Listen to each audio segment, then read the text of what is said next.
Now, I'll admit this is a little bit odd, but sometimes things have to be done and we have to change some things around. Don't worry, this is not something necessarily we're going to be doing anytime soon. At least I'm not aware we are, but we had to do it tonight because of us scheduling. So, welcome to an early edition of the Wednesday Wrestling Popcast, exclusively here on the Popcast Network. My name is Owen. Joining me as always is Ashley. Hello, everybody. Welcome, early birds, and welcome everyone listening on archive. So, You are not early bird. You're way too late. way too late. Might be listening to it exactly the time we normally do the show. And by the time that you listen to the show, there's a good possibility I'm going to be writing something Harry Potter related while you listen to us. So Wow. Just imagine that right now. So tonight on the Wednesday Wrestling Popcast, doing things a little bit different because of scheduling. So we're going to talk Smackdown and 205 Live. We're going to talk a little GFW Impact, and as we prepare for the next set of tapings, which is coming up rather rapidly, actually. It's going to be next week. And we've got What Culture Pro Wrestling, we got UFC news, Ring of Honor, as well as what's going on in New Japan Pro Wrestling and the G1 Climax, and a live recap of NXT and thoughts on Lucha Underground, plus all the news and rumors from around the professional wrestling world. This is the Wednesday Wrestling Popcast. So before we get started, as you probably know by now, if you've been listening for a while, I have been on a never-ending quest for the 6 elusive Bullet Club shirts that exist on Hot Topic in their online store and also located in the Hot Topic stores in the malls. And as you know, I was able to procure both Kenny Omega and the original Bullet Club shirt the other day. I am pleased to report that as of this morning, the Marty Scurll shirt is now on its way here to my apartment. And I'm now waiting for the new 5 shirts to be released. The release of the New Japan Pro Wrestling Lions Mark shirt, as well as Los Ingobernables de Japan, as well as Hangman Page, the Gorillas of Destiny, and the brand new Elite shirt that is only exclusive to Hot Topic. This all will be out by the middle of August, probably by the end of August, everything will be available in stores. I know they're out this week, starting in U.S. and Canada, and a very limited run. And if they do really well, those 6 shirts will be available for purchase on not only the online store, but also in every U.S. and Canada-based Hot Topic. So that's how we start the show. Owen spent more money on T-shirts. There you go. So, Ashley, we've got a lot of things to talk about, and we're going to start it off with Smackdown Live. Now, just realised I forgot my tablet to have it nearby. Right. So, Smackdown. Somehow I just managed to get all the pages up for the previews this weekend. Well, sort of. So an interesting show. So of course we opened up with Mr. Cena, who says, "Look, there's some happy people and there's some sad people." And obviously because it's Toronto, they're crazy. And John says, "Hey, I'm fired up as well. Any night WWE can provide moments that will last a lifetime. Last week it was Super Cena versus the King of Strong Style. Out that Nakamura is afraid of nothing. At first he didn't know why the fans chanted for Shinsuke, but he found out that Nakamura hits hard. Real hard. And, he thought he was going to punch his ticket for SummerSlam, and then the referee was raising Nakamura's hand. He hit him. He lost the match. There's no blind ref, no foul play, no Montreal screw job. Just because we're in Canada, don't just bring up the Montreal screw job. every fucking time, Vince. You senile, cynical, fragile dick. So then Baron Corbin's new music hits. Yeah, he's got new music. Oh no. It's music that sounds like proclaim him. He is the champion. It debuted on the Canadian shows, the house shows over the weekend, and it's like there isn't a clean version of it, I guess, until now because it exists. But it sounds very. I mean, it's not glorious style, but it's certainly more like music that would be own, but more like proclaim him as your champion sort of thing. And Baron just says, look, I'm sick of tired of all this handshake stuff like you did last week. Who cares about the dream match? You stuck your nose in my business.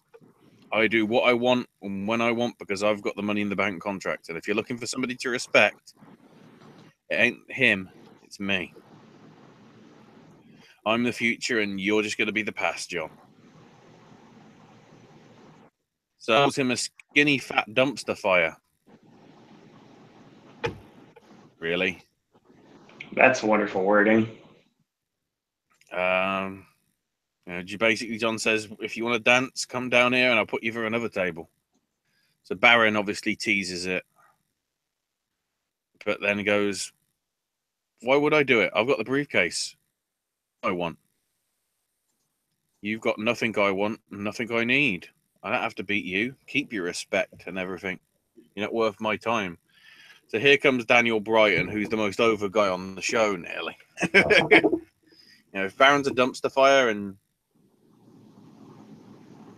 but John says you are, but I don't know if you're the future because I don't have a crystal ball.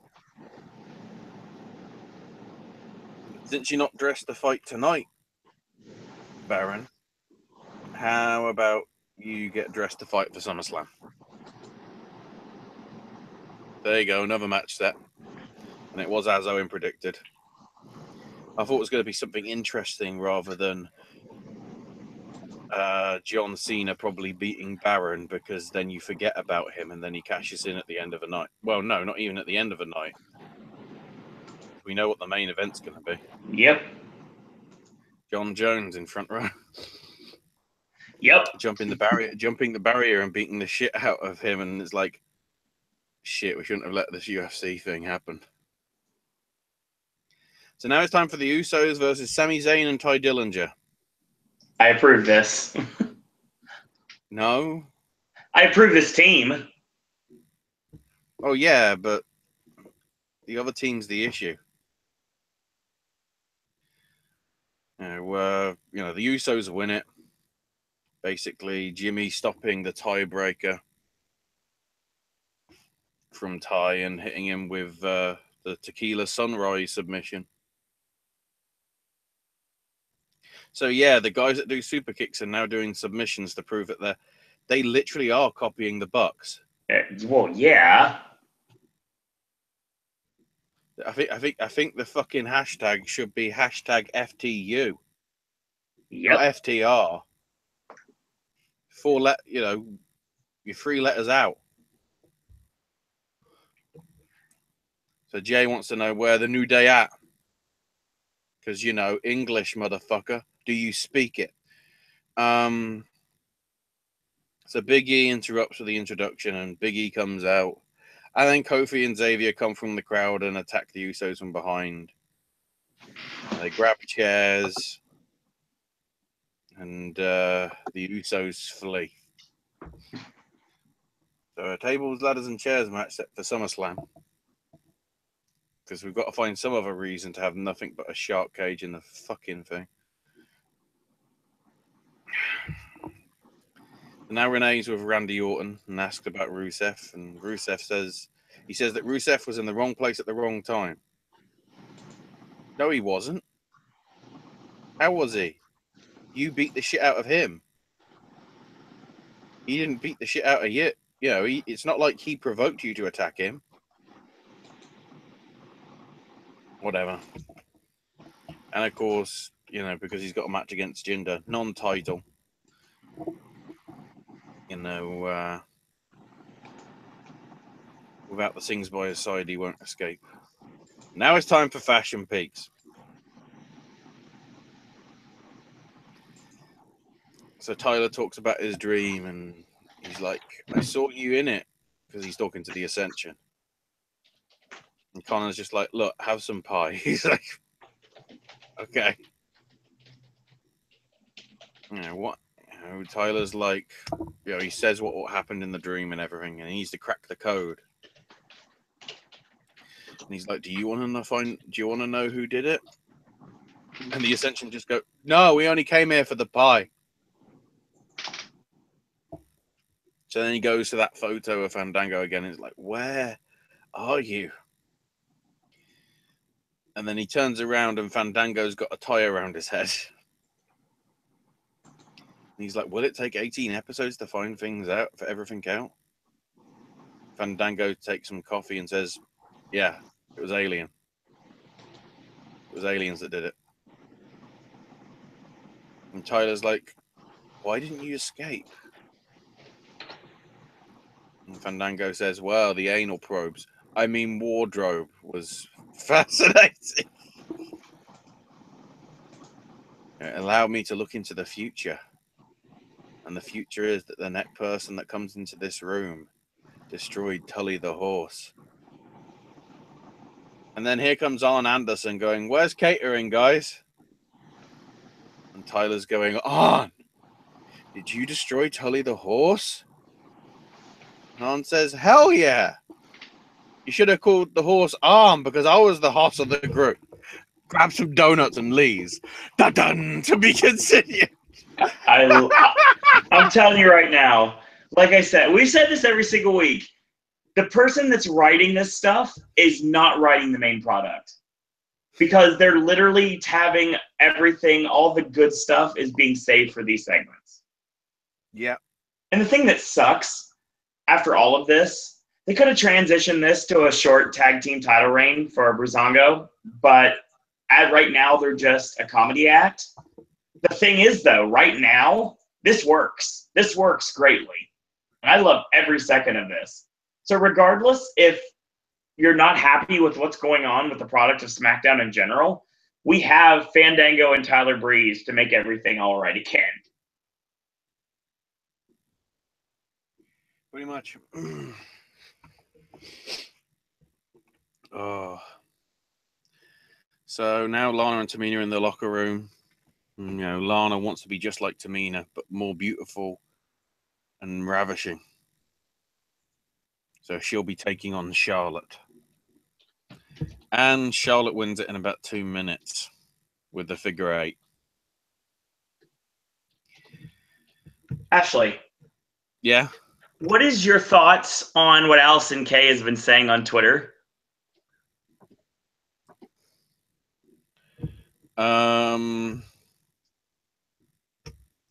If we're talking about the GFW times, fuck no.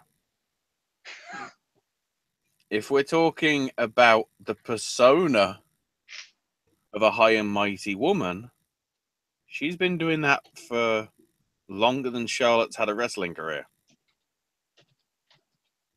Because I was seeing Allison Kay and Shine 12 have this sort of demeanor about her. So it depends on the context of her point, in all honesty. I see where you're coming from. I mean, it works both ways, to be totally honest. Like the visage totally makes sense. Completely get it. But I mean, she does have a point. She really does. I thought since we were talking about Charlotte, I'd bring that up. So no, I certainly see your point. Right. So Shane comes out and talks about, you know, how he's the special guest referee and brings out both Owens and AJ. And they're both arguing, I'm getting cheered more. No, I am. No, I am. And Kevin says, look, I had some apprehension about you being the ref. And it's like, yeah, we said I couldn't be impartial. And Kevin's just like, look, what I said, it was all heat in the moment. I want to apologize. I've been thinking, I'm not worried about you screwing me over because we've already had a McMahon screw over a legendary Canadian for a title before.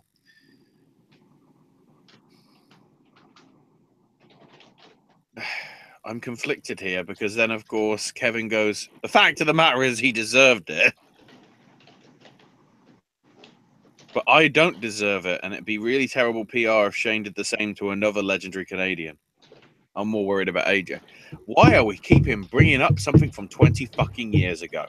Seriously. Because we're in Canada. It's pretty much a prerequisite. We have to talk about Canadian things from the past. They didn't bring it up on Raw. This is true. I mean, I don't understand their way of thinking half the time. No, nobody does. Exactly.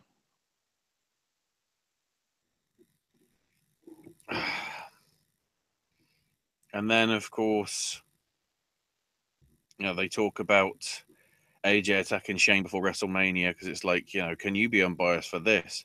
And AJ says, look, when you were made the ref, Shane, I wasn't happy because, your officiating hasn't been great. We all see what's happening, but, because Kevin's trying to stir the pot like a master manipulator. Fact of the matter is, it ain't working. If you screw me, you got to face the repercussions just like you did at Mania. I don't trust anybody, yet alone a McMahon. And Shane says, look, I'm not that style of McMahon. And Kevin's like, oh, really? Really? You've been a guest referee at SummerSlam before. Hell, let's roll the footage. And they show footage from Survivor Series 98 when Shane screwed over Steve Austin in the Deadly Game tournament. And Kevin's like, it's amazing what you can find on this network. Nobody's fucking buying it, son. Sorry, I know you've had to put that line in, Kevin, but nobody's buying it. At the rate we're going, more people have watched your cameo appearance on Being the Elite than have the network. That's a straight shoot right there. I'm not even joking about that. Or have the network and use it on a regular basis rather than just use it as a way to watch the pay-per-views for any reason.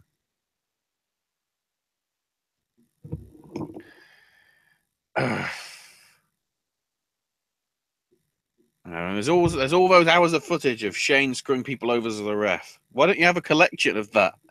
I swear, if WWE now does that, that's actually a genius move.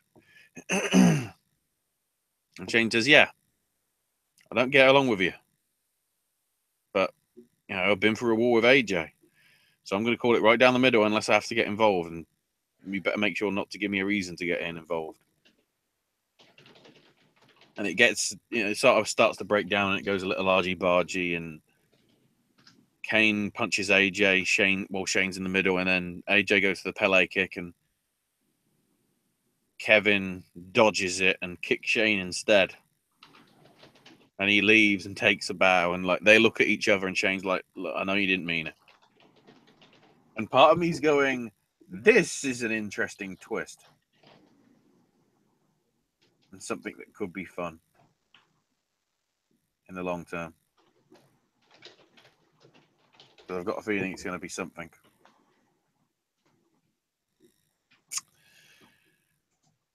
So now we're back in the locker room with Lana, and Tamina comes here. And I'm here to gloat.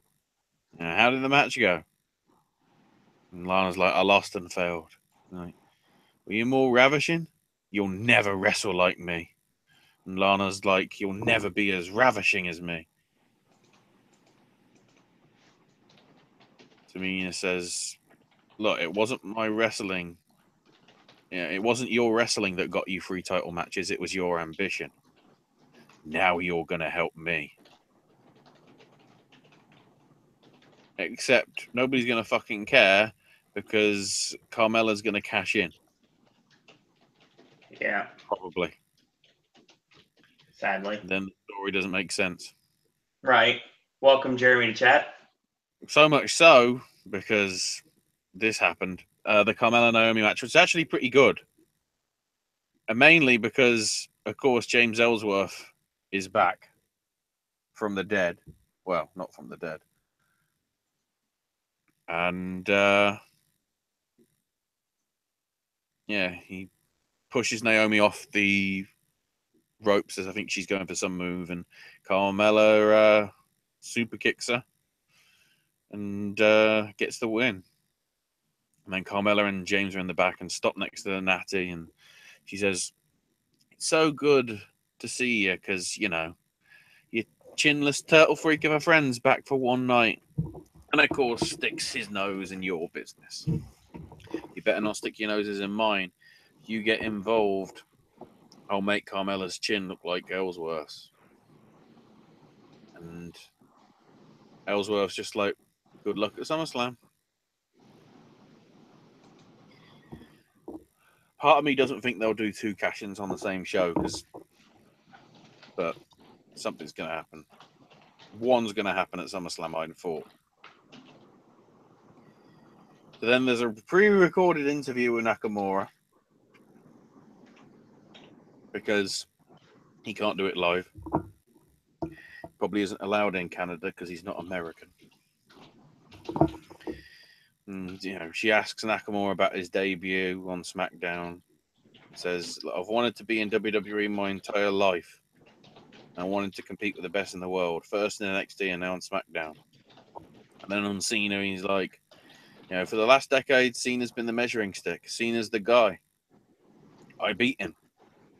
I can't describe what it's like to stand in the ring with him." And then on Jinder and hit the title match at SummerSlam, Shinsuke's like, "It's more than an opportunity. It's my destiny. Last week, I beat Cena. Tonight, I'm going to watch the Mara Wilder in action.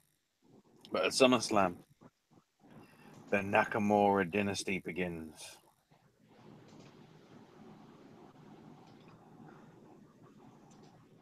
Because it's beautiful.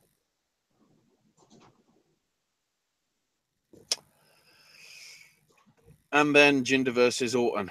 And Nakamura's, of course, watching sideways on a monitor. And, of course, the brilliant thing is Orton counters the Cobra Cut slam into an RKO and wins. Why didn't he fucking do that in the title matches he had? Exactly.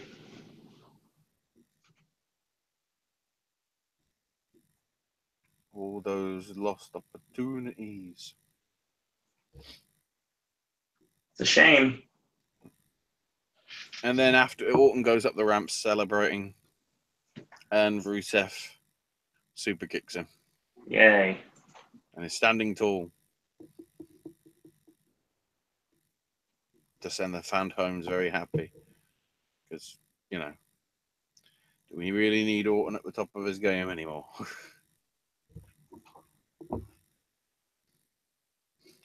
Oh, I've also realised why Seth Rollins is Burn It Down. It's because the new film that he's in is shit. So you should burn all copies. All the copies.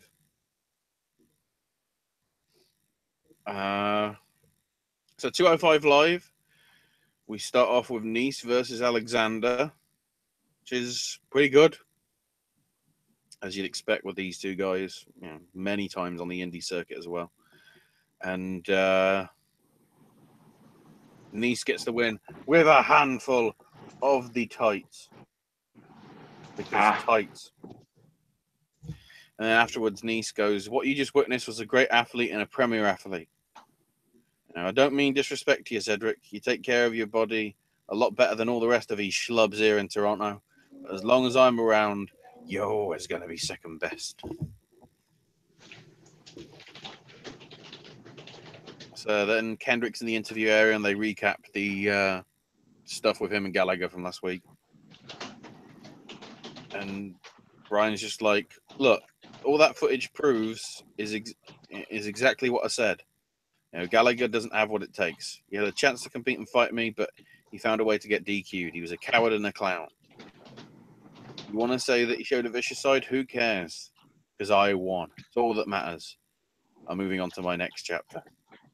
And Gallagher beats the shit out of him, and Kendrick runs away. I approve. Of course.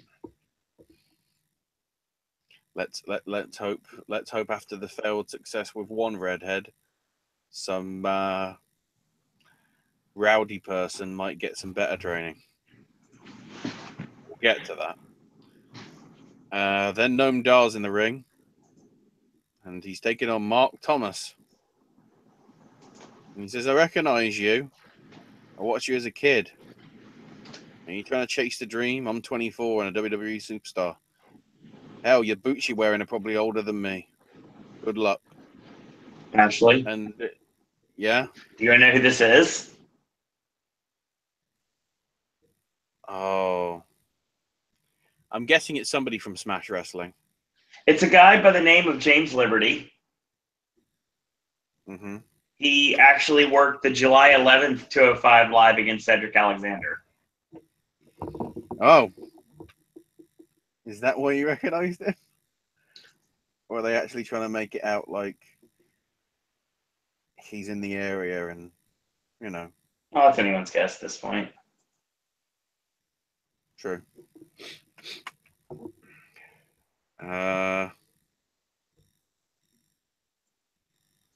So now Corey's in the ring to interview Tozawa. Because of course he is. And Corey congratulates him. And it's like, you've got momentum on your side with that, and then Neville comes in, which of course is interesting because tag team. Of course. Like, how long have you known me, Corey? What you doing to my show? Why are you interviewing the challenger here while I sit in the back and twiddle my thumbs doing nothing? This is my show. You should be interviewing the king of the cruiserweights. You're trying to hype the match, but I am the hype. I'm 205 Live. Tozawa's no competition for the king of the cruiserweights. You're asking me the important questions, or Tozawa just throws the chair to the floor that he's got for the interview thing and gets ready to fight. And Tozawa says, "I've got a question for you." And Neville's like, "I'm out here because I'm saving the universe from your poor English." And Tozawa's just like, "How are you going to feel when I beat you at SummerSlam?" And Neville's just laughing, and Tozawa kicks him. Neville goes to the floor, tries to get back in. Tozawa sees him off. So yeah, I think it might be happening. It might be happening. Ooh-wee. And other assorted noises. Yes, because reasons. Of course. And then Swan versus TJ, which is good as well.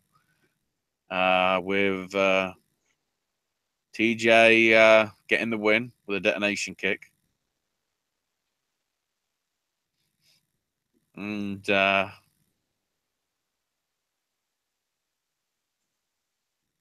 Perkins goes to the back for his win. And it's like, and he's dancing, sort of Rich Swann style. And then, in an interesting twist, Swan goes through the gorilla position, and TJ's like, "Look, what's wrong? You saw a loser?" And Swan says, "Look, do you have to celebrate like that? Come on, we're still friends." And Swan's just like, "I think I'm beginning to know who you really are." And that's how you leave it. It's like, yes, son. Yes. I approve. This is beautiful. I love it, Mago. Mago. Oh, Mago. Oh, by the way, main event, because I don't think we mentioned it on Monday. No. Apollo Crews beat Kurt Hawkins. And, Who's Kurt Hawkins? I don't know. Oh my God! You know what that is? That is a Southpaw regional wrestling gimmick.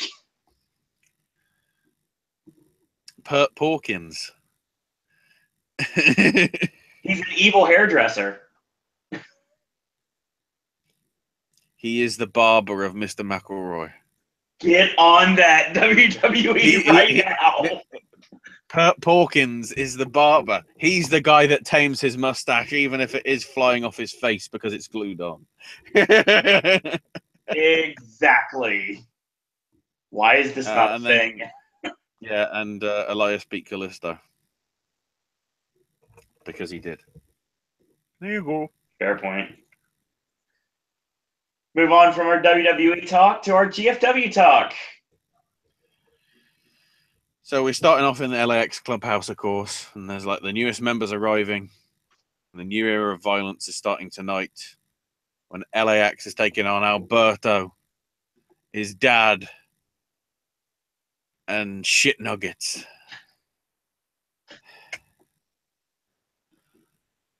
So then we get the first of the Super X Cup semifinals, Desmond Xavier versus Drago. I approve. This is really good. This is match. really good live, too. Good match.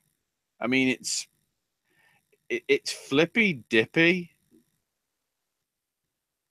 because there was way too much flippy dippy from Xavier. Drago, right, which you'd have thought he would be because he's lucha, was actually sometimes the more technical and was actually pretty good. So it was good. It was a good match, but the X division doesn't need to be just about high spot, high spot, high spot, high spot, high spot. Why was the cruiserweight division so good in WCW? It wasn't high spots.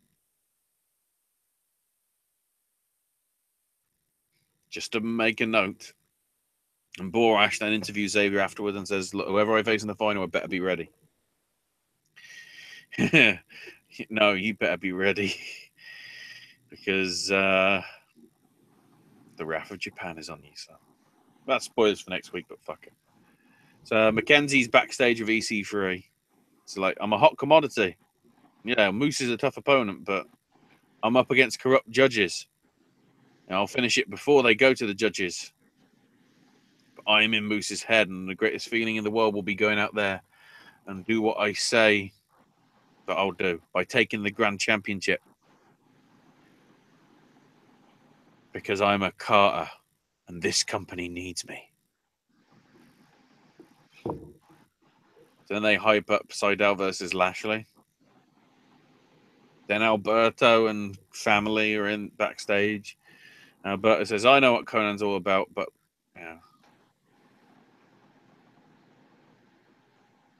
I don't trust him because we've been best friends. We've all been talking. And bloody shit nuggets goes, look, Conan's getting in your head. And then Karen, Alberto's yelling at him, probably going, fuck the revival. But then Karen storms in saying, stop, family comes first. And they're still arguing. Then Bruce Pritchard says, look, everyone needs to calm down. And Alberto needs to talk to that snake.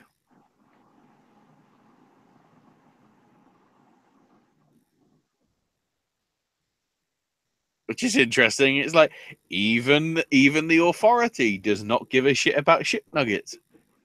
It's brilliant. And Bruce also tells Karen, look, we need to talk alone now. They're all angry. Everybody's angry. I can't think why. Oh, wait. I might as well add this in here. Apparently some restaurant chain is not doing a deal with GFW because they want to do something regarding the Broken Hardy sort of angle. And because nobody owns it, they're not interested. Exactly. Great makeup on your deal there, guys, and throwing it all away. A fair bit of money there. At this rate, all of a sudden, my gold will suddenly fucking show up because they'll be like, look, we're desperate, man. Please. And so now it's Trevor Lee versus the Mumbai Cat. Yes. So yeah, a Mumbai Cat shows up, but then during the match, a second Mumbai Cat runs in and shoves the other one under the ring. So number two, that isn't Robert Wagner, gets done. But this mysterious one hits a super kick, a tornado DDT, and then a Sanjay Dutt splash. Mumbai Cat wins. And then, bloody, the mask is taken off, and holy shit, it's Sanjay Dutt. Who knew? Who actually knew? So now they go to, basically Sanjay says, look, you clearly don't know who the actual champ is, but, to be the champ, you got to beat the champ. I don't think that was the line. Bruce Pritchard says, get out of here. And it's like, no, he wanted to get his belt back and you don't want him to. What's your fucking deal, Pritchard? You're looking for something to wrestle, son. Joke. So Sanjay Trevor challenges Lee to an X Division title ladder match at Destination X. And then the refs escort Sanjay out the building. Because that's what happens, you see. If you're the champion and you're wanting to defend your rights when somebody else is doing it, you get treated as the victim. Right.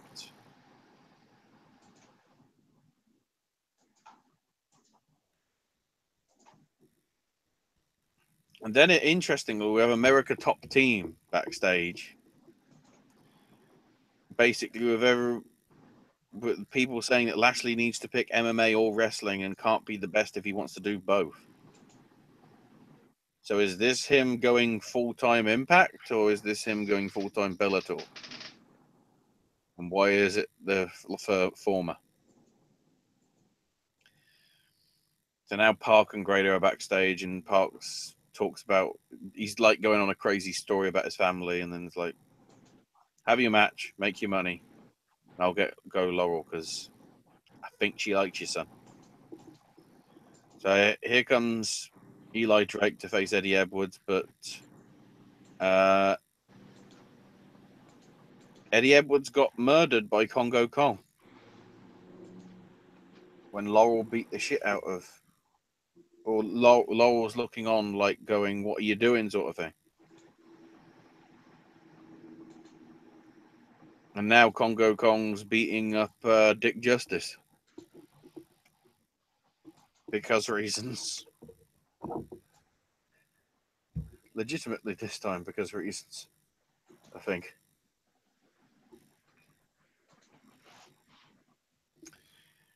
So then we get Moose versus EC3 for the Grand Championship match.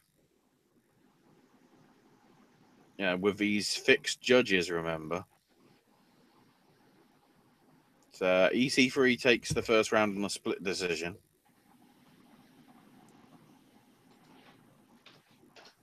And then somehow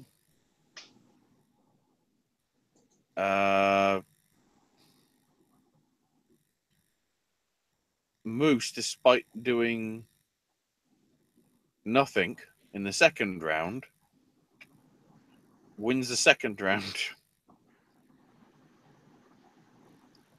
And then it's really close between them for the third round, and it goes to the judges, and EC3 wins by split decision. Yeah, it was really a strange finish, too. It was a 10-8 decision that gave Pritchard the win. Yeah, but that's the key thing. The other two judges gave it 10 apiece, which technically, if we're talking about it, isn't possible. Right. But of course, it's the whole idea of, oh, look, the one judge that gave a 10-8? Bruce Pritchard. Yep. The Chris brothers are debuting at Destination X. Looking forward to that. So now it's time for random six-man. Kevin Matthews, Bakara, and Falabar versus Braxton Sutter, Grado, and Suicide. Actually, because of reasons. No clue why this is happening. Especially because stupid shit happens, and then they all do their finishes, and then Grado rolls up KM for the win. That's all I know that happened. That's all you should know that happened. Yeah, this wasn't taped the same night. Thank God. So then Grado asks Laurel to come out because he really needs the answer now. And she's on the arm of Joe. And Grado pops the question. And then once again, Congo Kong comes out. This time Grado goes after the Kong and then Kong just destroys him. Then Ali's like, Braxton, come on, help out. And he's just like, fuck that, and leaves. And Kong's going up to the top rope to do the splash, but Laurel goes, no. And Grado manages to escape. And Laurel drags Kong to the back and waves at Grado. I'm beginning to understand this storyline.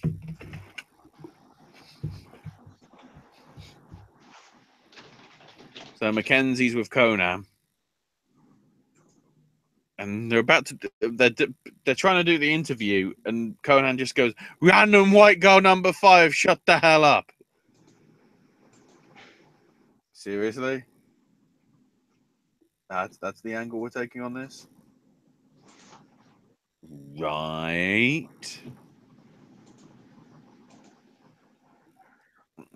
The new era of violence, brutality, and sadism begins tonight. Alberto made 2 mistakes. Lying to me and trusting in his family. 51-50. Then EC3 comes out and stands on the broadcast table and says, tonight for celebration. I love you, Grand Championship, and kisses the belt and then heads out through the crowd. So he's stealing Takahashi's gimmick, isn't he? Yeah, but this was really weird. This was like uncomfortable to the live crowd. Yeah. He basically treated the Grand Championship like Kirk Cameron treats hot chocolate. And then, of course, we've got LAX versus the Karras family. I love the fact he's called El Hijo de Dos Caras. Yep. The son of. Because, to be honest, we could call him the fat bastard of Dos Caras, because Jesus Christ.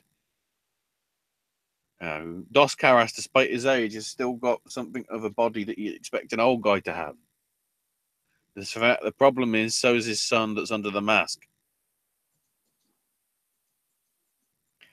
So Alberto's about to win with the arm breaker on Ortiz, but Loki runs in, hits the Warrior's Way on Alberto. And of course, he's got his Hitman jacket, which has now got an LAX logo on the back because reasons. And Santana covers Alberto for the win. I'm guessing this was because the referee didn't see it, because even though it's a 6-man, it wasn't a no rules 6-man. Exactly. Sure. And I will say that this was awesome live. This got a great reaction when Loki comes out, because when he laid out Alberto, he raised the Impact Championship above his head, and we're setting up literally Alberto and Loki for the world title at Destination X, and I'm very excited for it. Mm-hmm. Welcome to the main event, Loki. Hopefully you stay for a little bit. No, he'll be back in the X division. I hope not. He deserves it. Unless, of course, Seidel challenges Alberto. It's possible. And wins, and then you get Sydal and Low Key. Yes, please. I don't know. There's someone else that might be showing up at Destination X that may have a stake in the World Championship picture right away.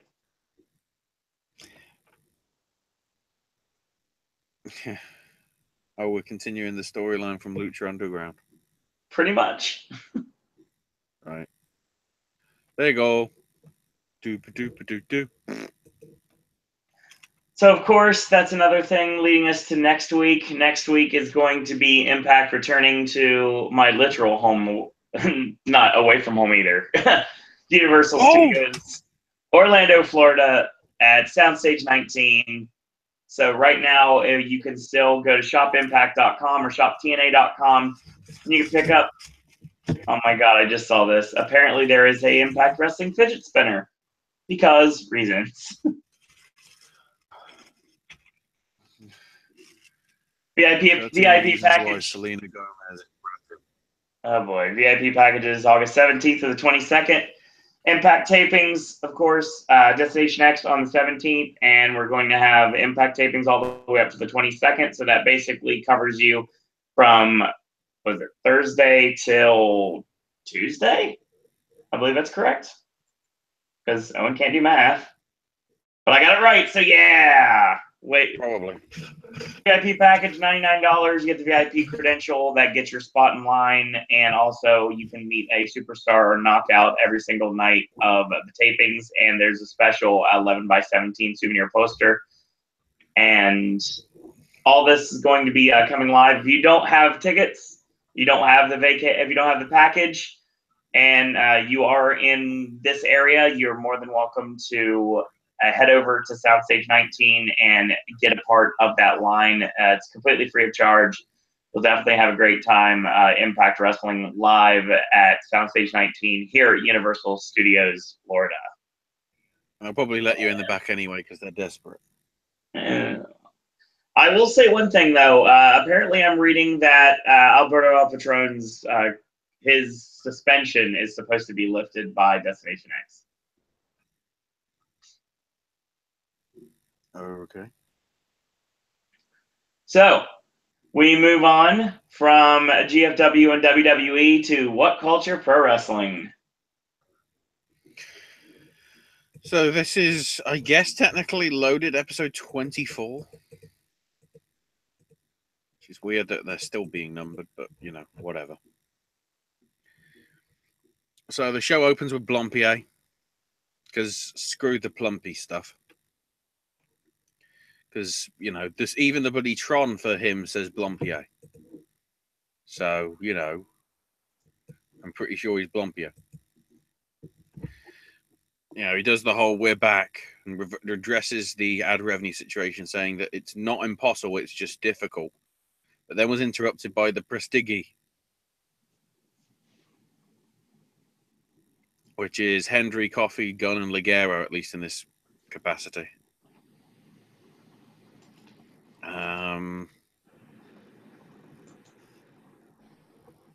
And Coffey threatens Blompier, who runs off to the back, and Henry gets the mic,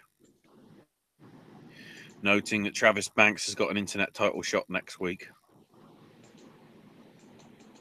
And Blompier says, well, you haven't really, you know, they're just, yeah, the Prestige, like, we've beaten everybody here. And Blompier goes, well, you haven't beaten everyone, because we're going to have a main event tonight. It's going to be Kyle O'Reilly versus Marty Scurll. And whoever wins it gets a shot at your title, Joe. Dun, dun, dun. So then we got an impromptu 8-man no DQ match with those 4 of the Prestige taking on Kirby, Primate, Kid, and Rampage. The great thing is the graphic actually says that this group is known as the Curb Crawlers. So that's an actual thing now. It's an okay match, but it sort of it felt like tag matches and single matches that all got pushed into one match. all doing their own individual spots for their things. They then also do a video package announcing Stacked making its I guess Stacked 2017. So they're back on iPay-per-view, coming from Leeds on August 22nd, which is interesting because that's a Tuesday.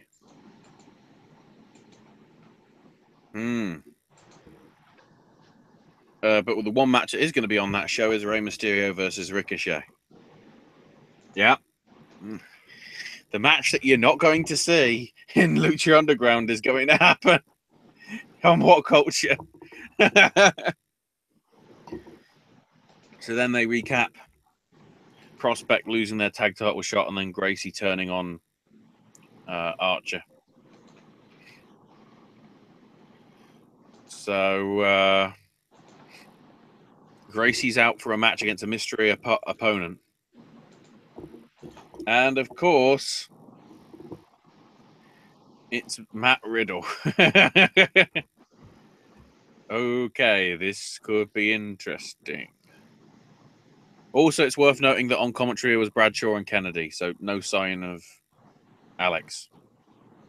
Thank fucking God. This was a pretty good match. I guess the upset happened with Gracie getting the win, but it was sort of weird because the referee gets ref bumped and somehow low blowed or something. But either way, the ref comes to and via shenanigans, I think actually that was the low blow and what happened, and connects with the fall from Gracie. And now it's time for War Machine's debut, and their debut is taking on the tag champs for the belts.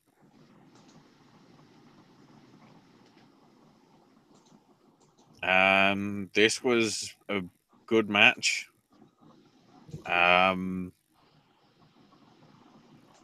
Which, of course, did become a handicap match because Wainwright sort of got taken out. Basically, Wainwright went to lift up Ospreay for an elevated back senton, but he dropped to the outside and smashed his ribs. So basically, then it was Will basically single-handedly and pretty impressively single-handedly trying to stand up to it, but it was just too much. And the titles changed hands. War Machine are the new WCPW tag champs. Very interesting. It's worth noting that after this was taped back in a few weeks back, July 7th, well, about a month ago, basically, Wainwright announced that he's stepping away from wrestling due to health reasons. So the same as Paul Robinson. So there are no sort of Essex now. There's just Will Ospreay. And who knows what's going on with that? We'll get to that in a minute. And then we get Kyle O'Reilly versus Marty Scurll. I know this match is available individually on YouTube. I'm not going to talk about the match. Just go and fucking watch it. Because this was good. It's a shame that the crowd weren't into it and giving a shit. Probably because they were giving more damn about the Japanese guys on the show.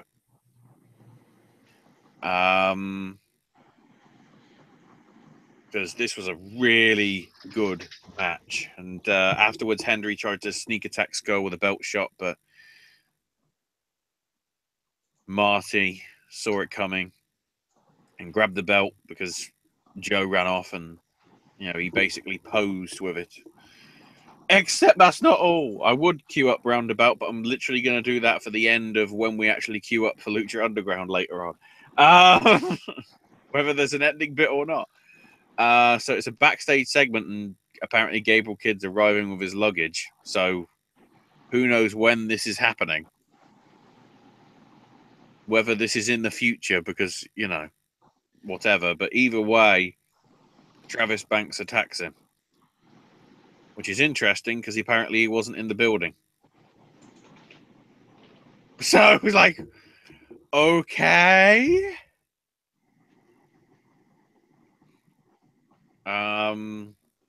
So for the interesting bit, and for next week, it's title match 25, I guess, if we're going on the number continuity, because it's going to be Henry versus Marty for the world title. War Machine defend the tag belts against Kings of the North, and it's Kidd versus Travis Banks for the internet title, including probably something else that they don't know. So yeah, as it stands, then they're going to be doing a show Tuesday via pay-per-view, and then the Pro Wrestling World Cup quarters. Oh, sorry, yeah. Last 16's quarters, semi-finals, and finals over the Wednesday, the Thursday, and the Saturday. And yes, for those of you making note, that is the same Saturday as Mayweather-McGregor. Oh, no.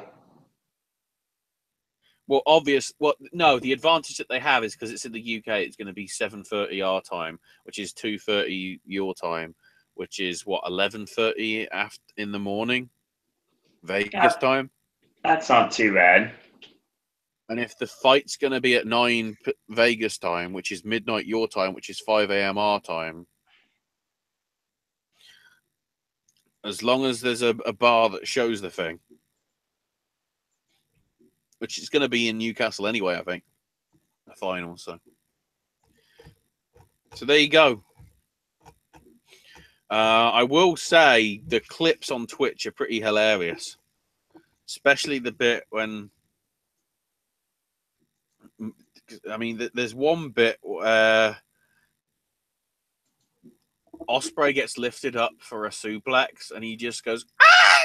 like a girl's scream. It's like brilliant. That's great. The Twitch clips have done well. I think overall the response on Twitch was good. It's interesting as well. The people that I've seen watching Wrestle Circus on Twitch were the same people that were in watching Loaded. So it's good to see that there is a community there. Also, I noticed, and I couldn't check it because I wasn't there, and Owen's probably working Saturday. I leave that to see whether you are. No, actually, Saturday I'm going back to Disney and saying goodbye to the great movie ride, Ellen's Energy Adventure. Ah, right. Because I wasn't sure whether Loaded got shown live on YouTube or whether it was just put up in segments. Because I didn't see sort of like a whole block of it. It was just the segmented bits. Which is interesting because that means the exclusive place to only see it live is on Twitch. At least for free. Which I guess makes sense because Fridays is probably an easier time rather than Saturdays, when especially that now that they'd be going up against like football events and whatever. Right. I mean, okay, it'd be afterwards, but if it's a 90-minute show, let's say, people may only want to. But certainly, go to WCPW's channel and watch the O'Reilly Skull match. I should have said that, but it's a really, really good match, and it's a shame you won't see it at least for a year. So in some company that's got an X in it, and a T, and an N, and an A. Oh, wrong one. Oh, wow. So we move on from WCPW. And we're going to move into UFC talk. Pretty brief, because shockingly there aren't any shows until September now. So it's pretty light on the load. It's just going to be news that's coming in and Dana's fights for the rest of the month, and of course the McGregor Mayweather shenanigans. So in terms of this past week's stuff, if I can get scrolling down the page. Basically, for the Mexico show, if you like matches that either finish in the first round or go to a decision, you're sorted, because that's what every single match did. On the Fight Pass prelims, Jordan Windali beat Alvaro Herrera first round, Von Flue choke submission 2 minutes in. Then in the flyweights, Joseph Morales beat Roberto Sanchez with a rear naked choke submission 4 minutes in to the first round. Then on the Fox Sports 1 prelims, Jose Alberto Quinones beat Diego Rivas on unanimous decision. Rani Yaya beat Henry Briones with a Kimura 2 minutes into the first round. Then, in the second fastest decision in flyweight history, Dustin Ortiz beat Hector Sandoval in 15 seconds. And that is also, not just in flyweight history, but that's one of the fastest knockouts in UFC that there's been. Jack Hermanson beat Brad Scott in the main event of the prelims, 3 minutes and 50 into the first round via TKO. And then with the main card, Alejandro Perez beat Andre Sukham-Taf by split decision. Sam Alvey beat Rashad Evans also by split decision. Humberto Bandenet victorious over Martin Bravo with a knee 26 seconds in via knockout. Or a knee out, I guess, whatever. Nico Price beat Alan Juban with punches 1 minute and 45 into the first round. Then a fight which had to be catch weight, the women's strawweight match between Randa Marcos and Alexa Grasso had to be changed to catch weight because Grasso came in 3 pounds over the limit for the weigh-in. So so that they still had the match, but the 20% fine for Grasso went straight over to Marcos.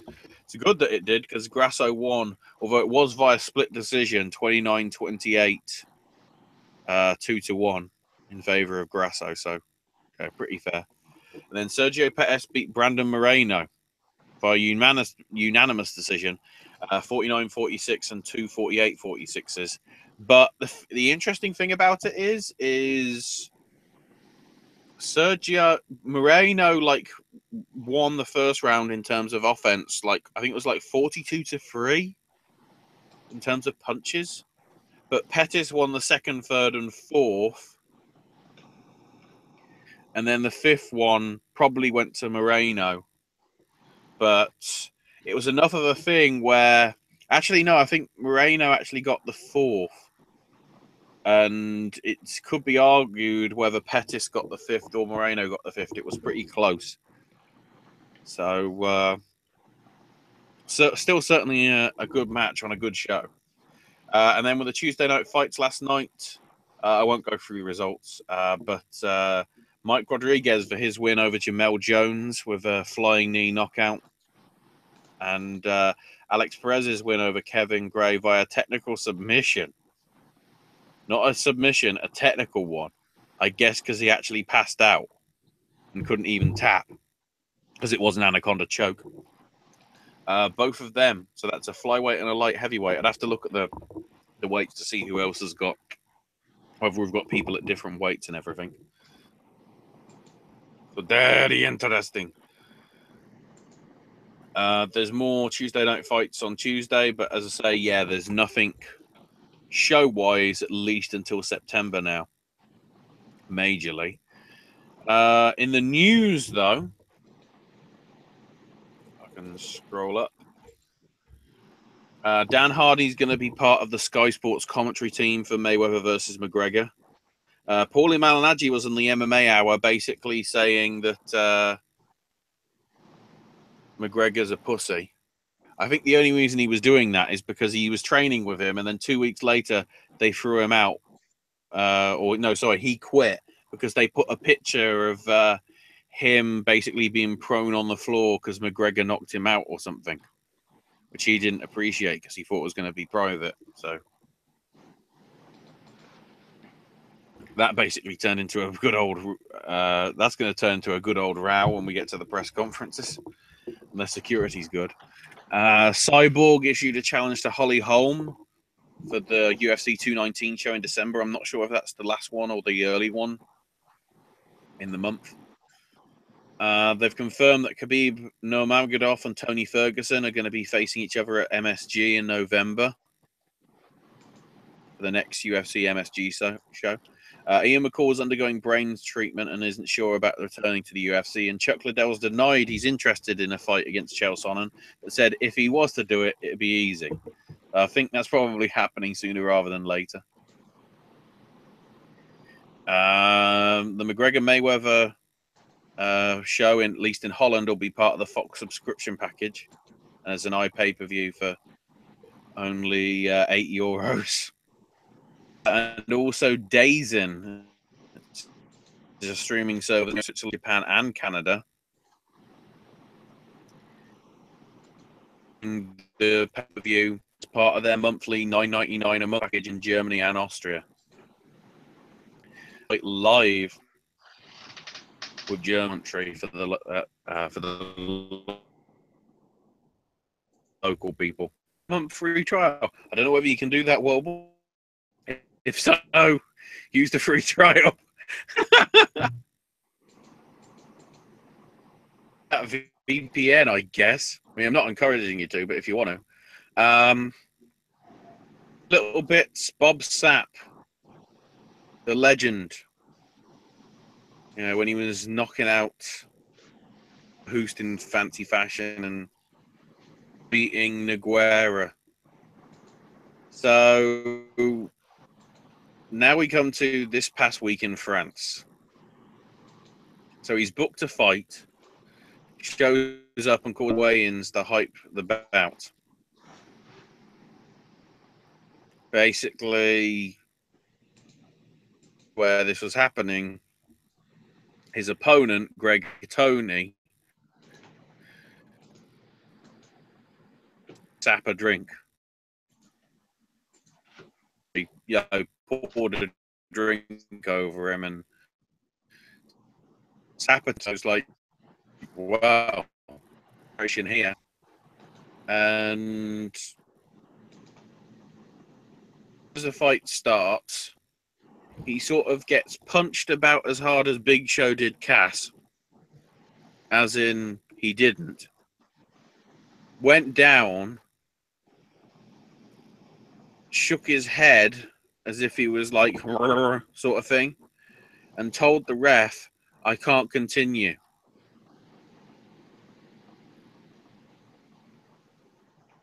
That means he's lost 18 of his last 20 fights. Yeah. Bob Sapp is just a sap now, it seems. Also, on UFC stuff, Darren Till versus Bojan Vetklevic and Felipe Silva. That match, and then also Felipe Silva is going to be involved in action for the show in Holland on September the 2nd. That's the next show that they're doing. And then the show in October in Sao Paulo, Brazil, has added Carlos Felipe versus Christian Colombo. And also the Professional Fighters League, the group that's trying to be the union for the MMA fighters, announced a strategic advisory council and announced the fact that two of the people involved in this council is going to be David Hill, who's the former Fox Network chairman, and John M. Fahey Jr., who's the current chairman of Time, and the chairman and CEO of National Geographic. So they're stepping the games up, son. Big way, apparently.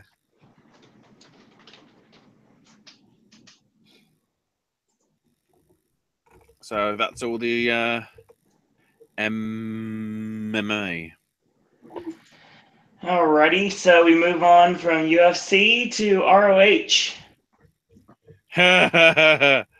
Oh, you better have the fight app soon, Owen. I've got it. If you haven't. Because this show was entirely Cody and Daniels. Oh, the 2 out of 3 falls match.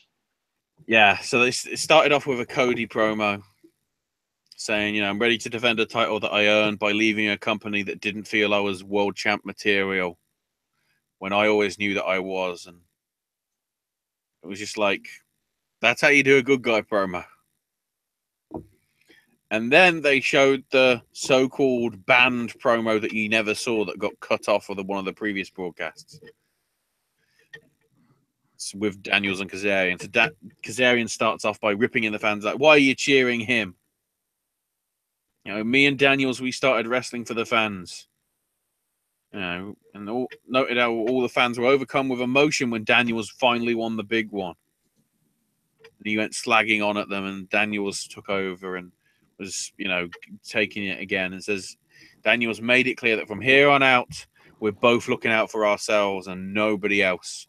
And we'll do anything that we've got to do in order to get back what we feel is ours. And, how? Why don't I just win the title and ask for my release and take the Ring of Honor title with me? That's how you do build-up. Oh, yeah. Oh, and then, of course, Silas Young is saying Lethal's been disappeared for 43 days. But fuck that. Cody versus Daniels. Really good match. Cody winning both falls. The first one with a schoolboy and the second one basically dodging the best moonsault ever and connecting with Crossroads for the win. This match and this show was really, really good.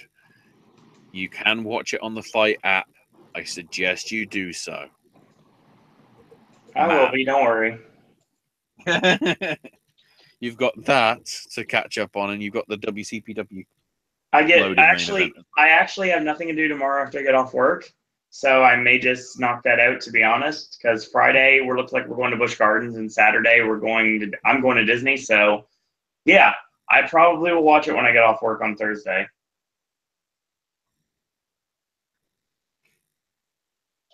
Mm-hmm. Considering the fact that we have our live show starting at 8 o'clock that we need to be focusing on in a minute, and now we move on to basically what we like to call the one of the main courses of the evening, and that's something that we've been discussing on the regular here on the Podcast Network for quite a while now, and that's New Japan Pro Wrestling. Oh, yes. An interesting week, I should say. So, day 13, the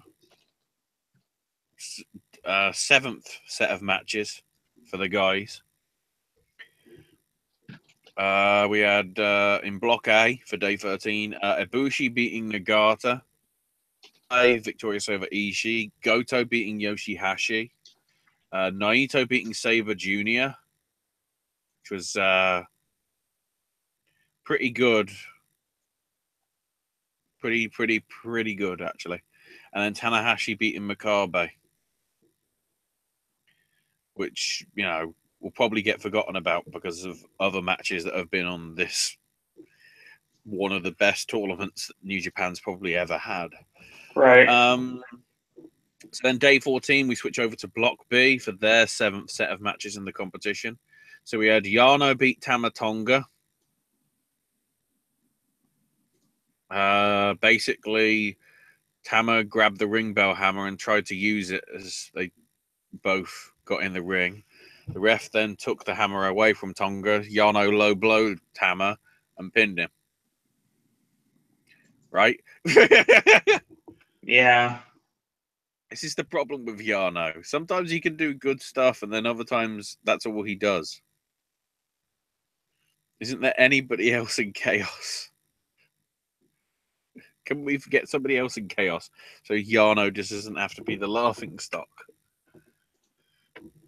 Masahiro Chono was actually on commentary for some of tonight's the night shows, should I say. So we had Kojima beat Sanada, then Elgin beat Suzuki. The issue being Suzuki Gun attacked Elgin about 57 times. Way too much attacks. So expect another open weight title challenge somewhere down the line because of that. Speaking of, then Juice Robinson beat Kenny Omega.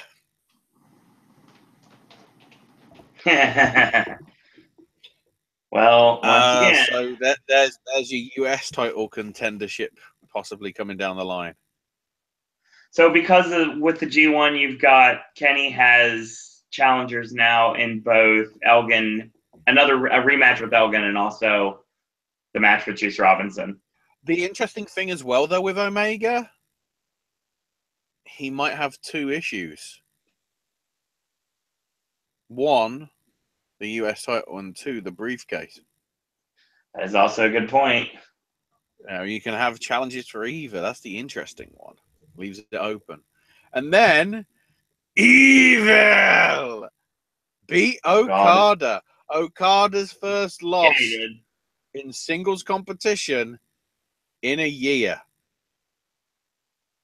Since last year's G1 when I think it was Ishii that beat him. Right. Jesus.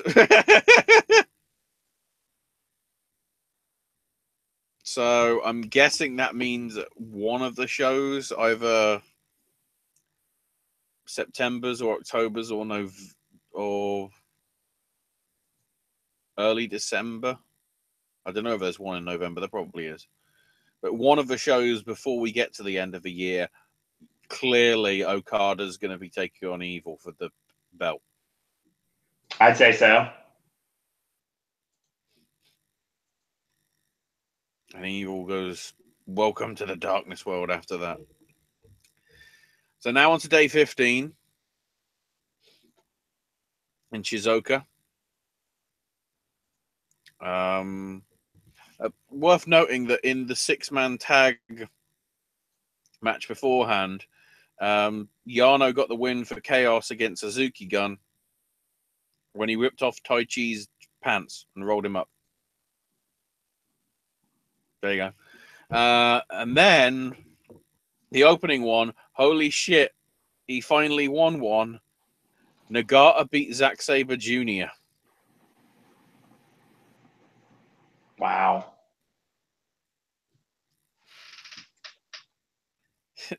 the young boy, if you will, put over the legend. I think that's fair. He still had a great. 100% agree. It was a great. That's the thing. Nagata's only won one match. All his matches have been great. Of course. Even though he's losing, he's doing the whole Liger thing of putting everybody else over, but then getting something. So that was good. Ibushi beat Yoshihashi. Fale beat Goto. Naito victorious over Makabe, and then Tanahashi beating Ishii. But really good matches. But this, of course, now means there's only 2 people left in contention. Yep. We'll get to that because it's as if we should have seen it coming since they announced the shit. Speaking of day 16 from yesterday or Tuesday, if you're on archive.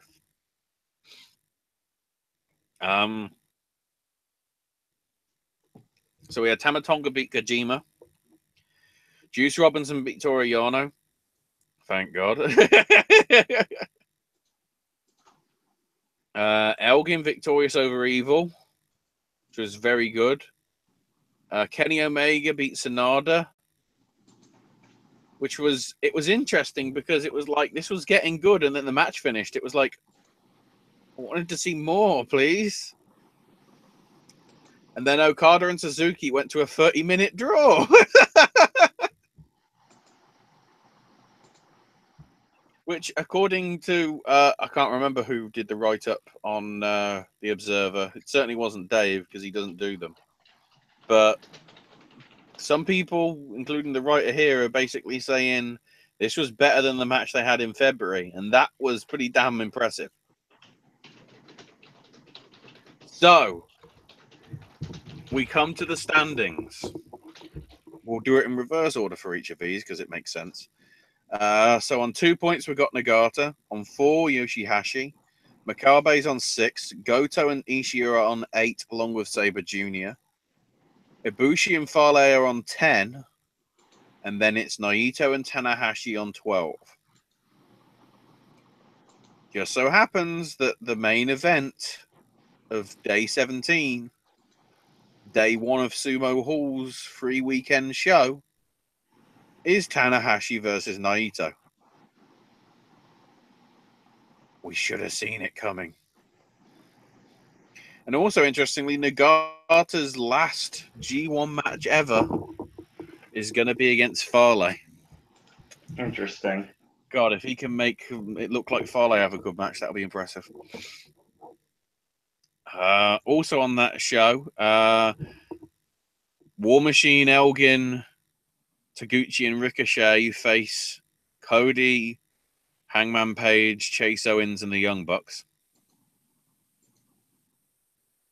It's worth noting. And then with Block B, Kojima's on 2. Don't remember who he beat. Juice Robinson's on 6, along with Tamatonga and Toriyano. Elgin and Sonada are on 8. Suzuki's on 9. Evil's on 10. Omega's on 12. And Okada's on 13. And, of course, the main event of Day 2 of Sumo Hall is Okada versus Omega. Again, winner takes all.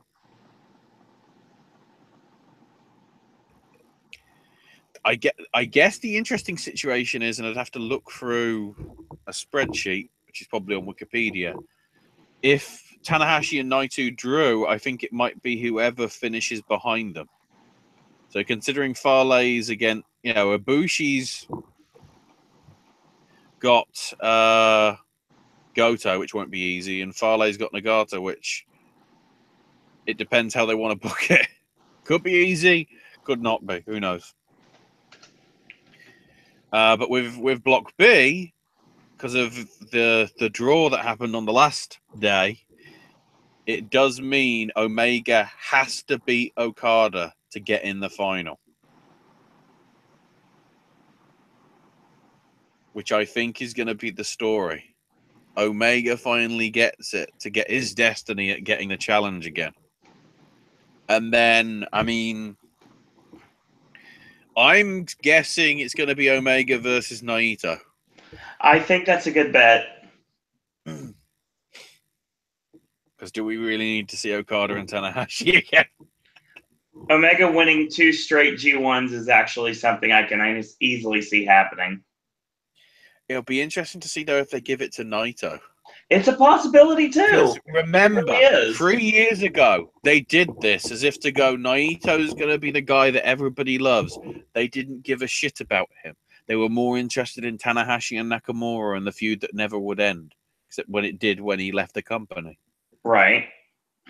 So, amalgamated by the fact that the main event of Wrestle Kingdom 8 wasn't his match with Okada.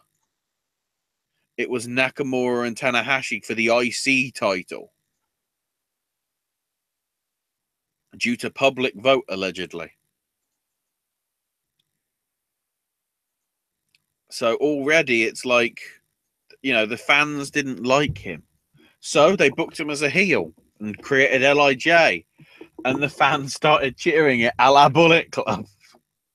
And so, even though he's a heel, he's one of the biggest faces that they've got, probably aside from Okada, who himself has had heelish tendencies over the last year, and Omega, who's supposed to be a heel, but the crowd's going even crazy for. Like, I love it.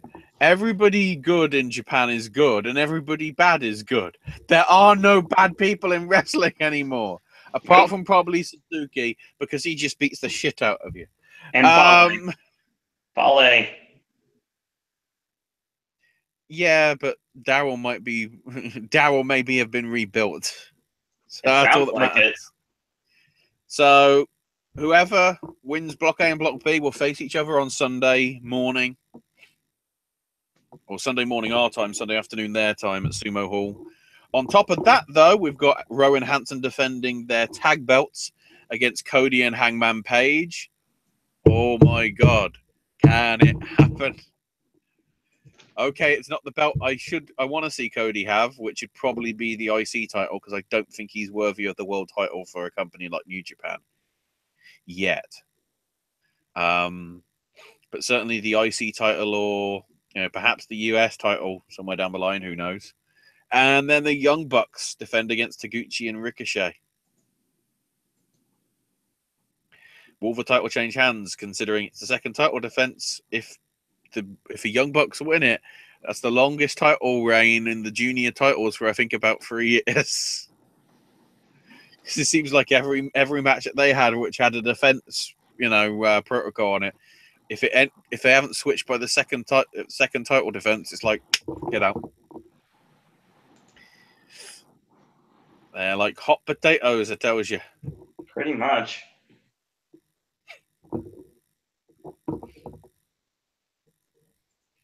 So there's something interesting going on right now, since apparently now we have 30 minutes to talk about anything.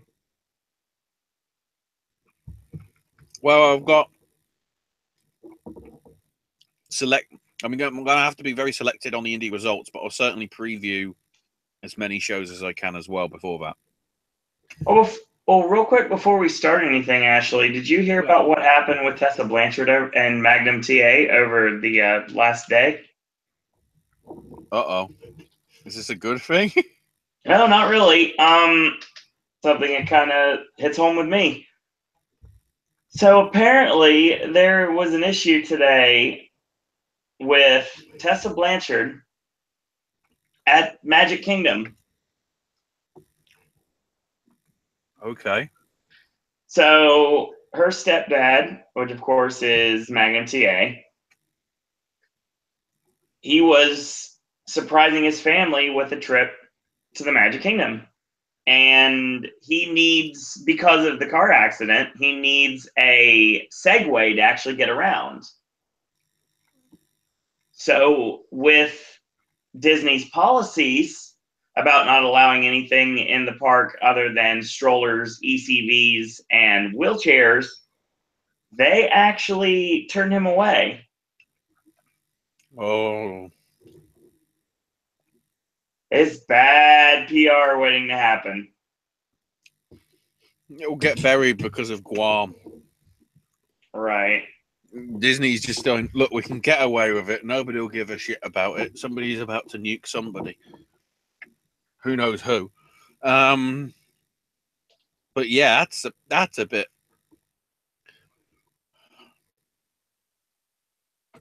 And the bigger news. I can't wait to see like some big Hollywood star like Downey Jr. comes in his own like golf cart, which isn't authorized, and it's like, oh, we'll let you in because you're famous.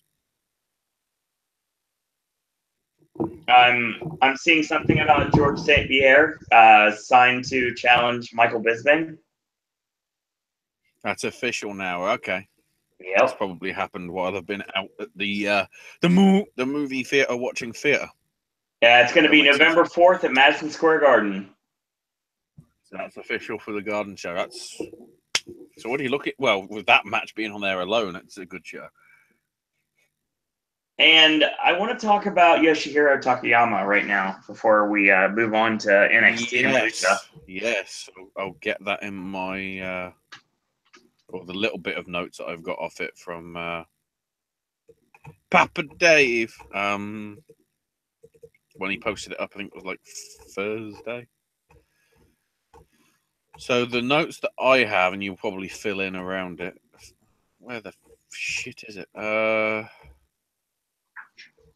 that's that. That's the other thing. There's a whole bloody bracket of it. Yeah, so the reports have come from Japan that Takayama's basically been paralyzed from the neck down. Exactly. 3 months after a career-ending move, which was a botched sunset flip that originally hospitalized him. Apparently, it's clearly deteriorated because it now means that he's basically paralyzed in the situation. But yeah, he's able to talk, but there's no movement, below the neck and everything. And of course, he's probably one of the biggest names in Japan. Oh my God, yes. Not actually just for wrestling, because he had that crazy fight in Pride with Don Fry. That's considered like one of the best matches of any fighting variant, be it staged or shoot. As in sort of like MMA, boxing, compared to the stage sort of world of wrestling. Well, speaking of wrestling, I mean, he is in a very, pardon my pun, elite persona, given the fact that he's been an All Japan Triple Crown champion. He was IWGP World Champion, and he also held the Global Honored Ground Championship. There's only 2 men that have done that.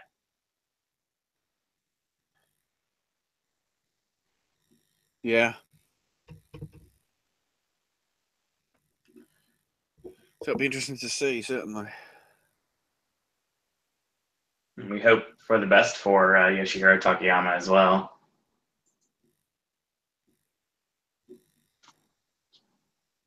Do you have any news? What's going on with what happened with Joey Ryan and Mick Foley over the weekend? Basically, it was the OTT shows, the over-the-top wrestling shows in Belfast. Right. I was confused why there was 2 notes of shows. So basically, I mean, I haven't got the second day, which was the house show. Right. I've got the results from the National Stadium show, Wrestle Rama, I guess part 1, if you want to call it, from Saturday. So we had Jordan Devlin beat Matt Cross, 2 Unlimited of Jay and Patrick Salmon beating Jody Fleisch and Johnny Storm. I don't know whether that's rehearsals for King of Trios. Maybe. Zach Gibson and Charlie Sterling beat the lads from the Flats of Paddy M and Worky. Jimmy Havoc beat Paul Tracy in an ODQ match. The Kings of the North of Bonesaw, Damian Corvin, and Drunken Disorderly. That's a good name. Beat CCK of Brooks, Banks, and Lygos to retain their belts. Ricochet beat Matt Sydal. Then we had the Strange Bedfellows match with Angel Cruz and Joey Ryan beating B-Call and Candice LeRae. If you know that, basically they were with each other's tag partners. Hence the term, Strange Bedfellows. We also had British Strong Style beat Jeff Cobb and War Machine. And then the 2 big ones, Martina the Session Moth beat Katie Harvey to win the women's title. And then Mark Haskins beat the champ Ryan Smile and also Marty Skull in a triple threat to win the No Limits title, which I think is the equivalent of their world title. It's the top title in the brand, I think. So I'm guessing this was the second night because the venue certainly looked it. I think it was Joey Ryan that gave Foley the dick toss. Correct. Yeah, that happened. That's all I want to say. It's awesome. And it's awesome because Joey Ryan is getting his own action figure. Please tell me it has like dick tossing capabilities or something. So, Like Joe, it's rollable crotch or something. right now he basically has a white jacket with zipper, a ginormous zipper, by the way. He is a part of Series 2 for the Rising Stars of Wrestling. We've talked about these action figures before. The ones where you got like Kenny Omega and then AJ Styles, the Good Brothers, Brian Myers. And then, of course, you've got names. There's a lot of really interesting names that are coming out. Like, if you look at the back of their packaging, you've got Amber Gallows, the Bullet Babe, Cliff Compton, Chucky T, Brian Cage, Homicide, Rocky Romero, Taya, Jeff Cobb. These are all going to be available in the Rising Stars of Wrestling action figure sets in the near future. Approve. I do too. Some good stuff. I wish they weren't so expensive, though. I'll tell you that right now. They're $30 figures. Certainly. So quickly go through the selected results, and then pad through. Well, we might not even pad through most of the news. Whether we'll even remember it and do it next week, Right? Probably not. There's certainly one thing I want to talk about, which may mean I turn on the webcam because I want to show it off. It's an article rather than anything special. Yeah, we're supposed to talk about this on Monday, and we never got around to it. Yeah, and we forgot. So, in terms of Dragon Gate Japan from this past week, it was just the survival race matches. Although the stuff that did come from it is that Shizumu basically said that he beat the champ in 3 minutes in a singles match a few months ago. I think this is to challenge Takagi, the champ. Or sorry, is it no, yeah. So yeah, okay. So basically, Mochizuki was out there and saying that he pinned Yamato in Kyoto, so he wanted a title match. And Yamato said, "Look, one win over the champ isn't enough to get an opportunity." Then Big R Shizumu came out and said, Yeah, you got a win. It was a fluke win in a tag match. I pinned the champ 1-on-1 in only 3 minutes. It should be me." So basically, Big R and Mochizuki are going to be having a number one contenders match on the September Kurikan Hall show. I guess to hype up for the September pay-per-view. Just looking at the dates, I'm guessing September 5th is the Kurikan Hall show, and then September 18th, I think, is the pay-per-view style show, I think. So with Preston City Wrestling, they had their free show in the Blackpool Tower Ballroom.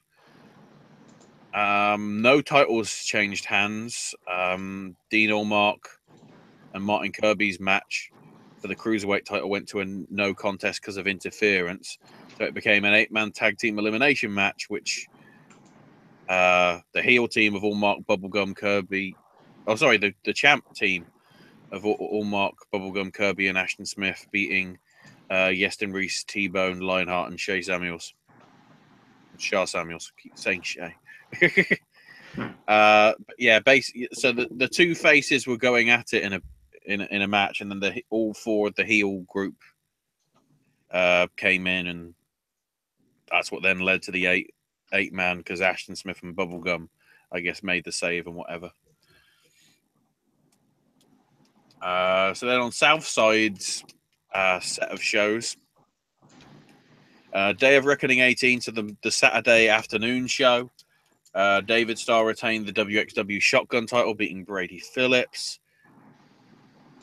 Then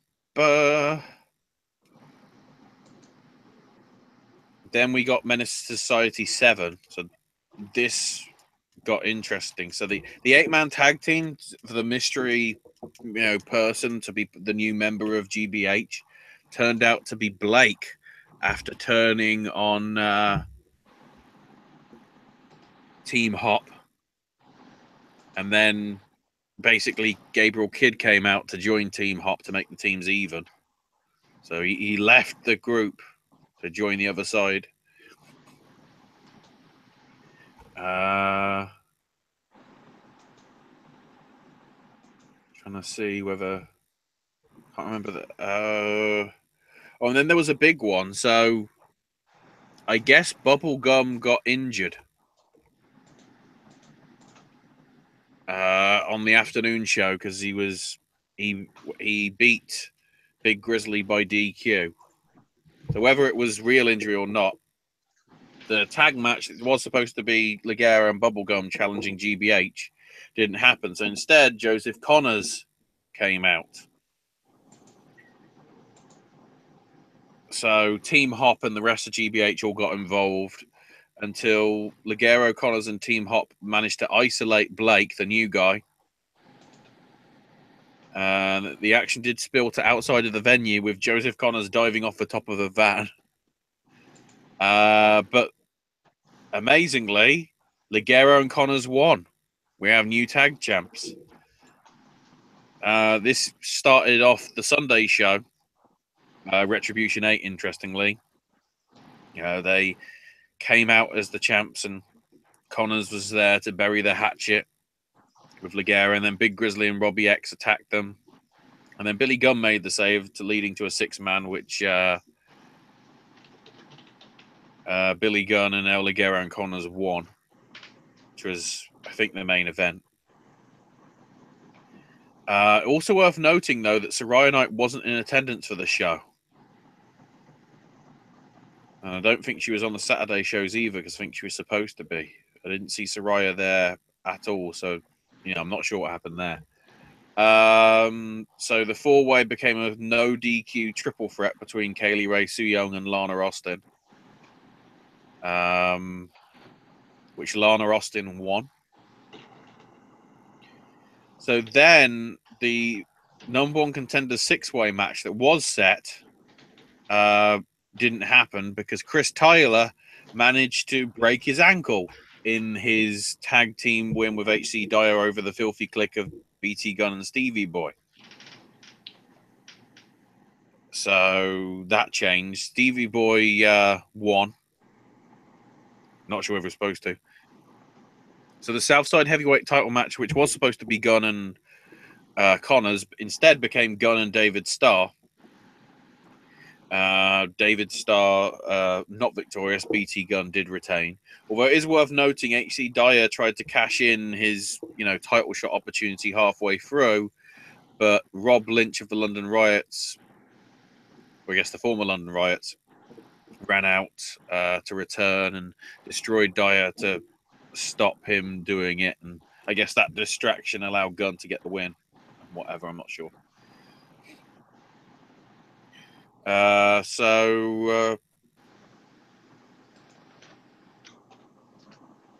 Then we had an interesting one with Rev Pro. So Brooks and Banks came out, and apparently Kid Lycos is injured, so was unable to compete. I don't know how much long term, because Shikara's in a month's time. So Brooks and Banks would be defending the titles against War Machine in the main event instead. And so that means Eddie Dennis wasn't going to be having an opponent. So instead, it became Eddie Dennis versus TK Cooper, which TK Cooper won. So Dennis is not going to be on the Summer Sidler main event by the looks of it.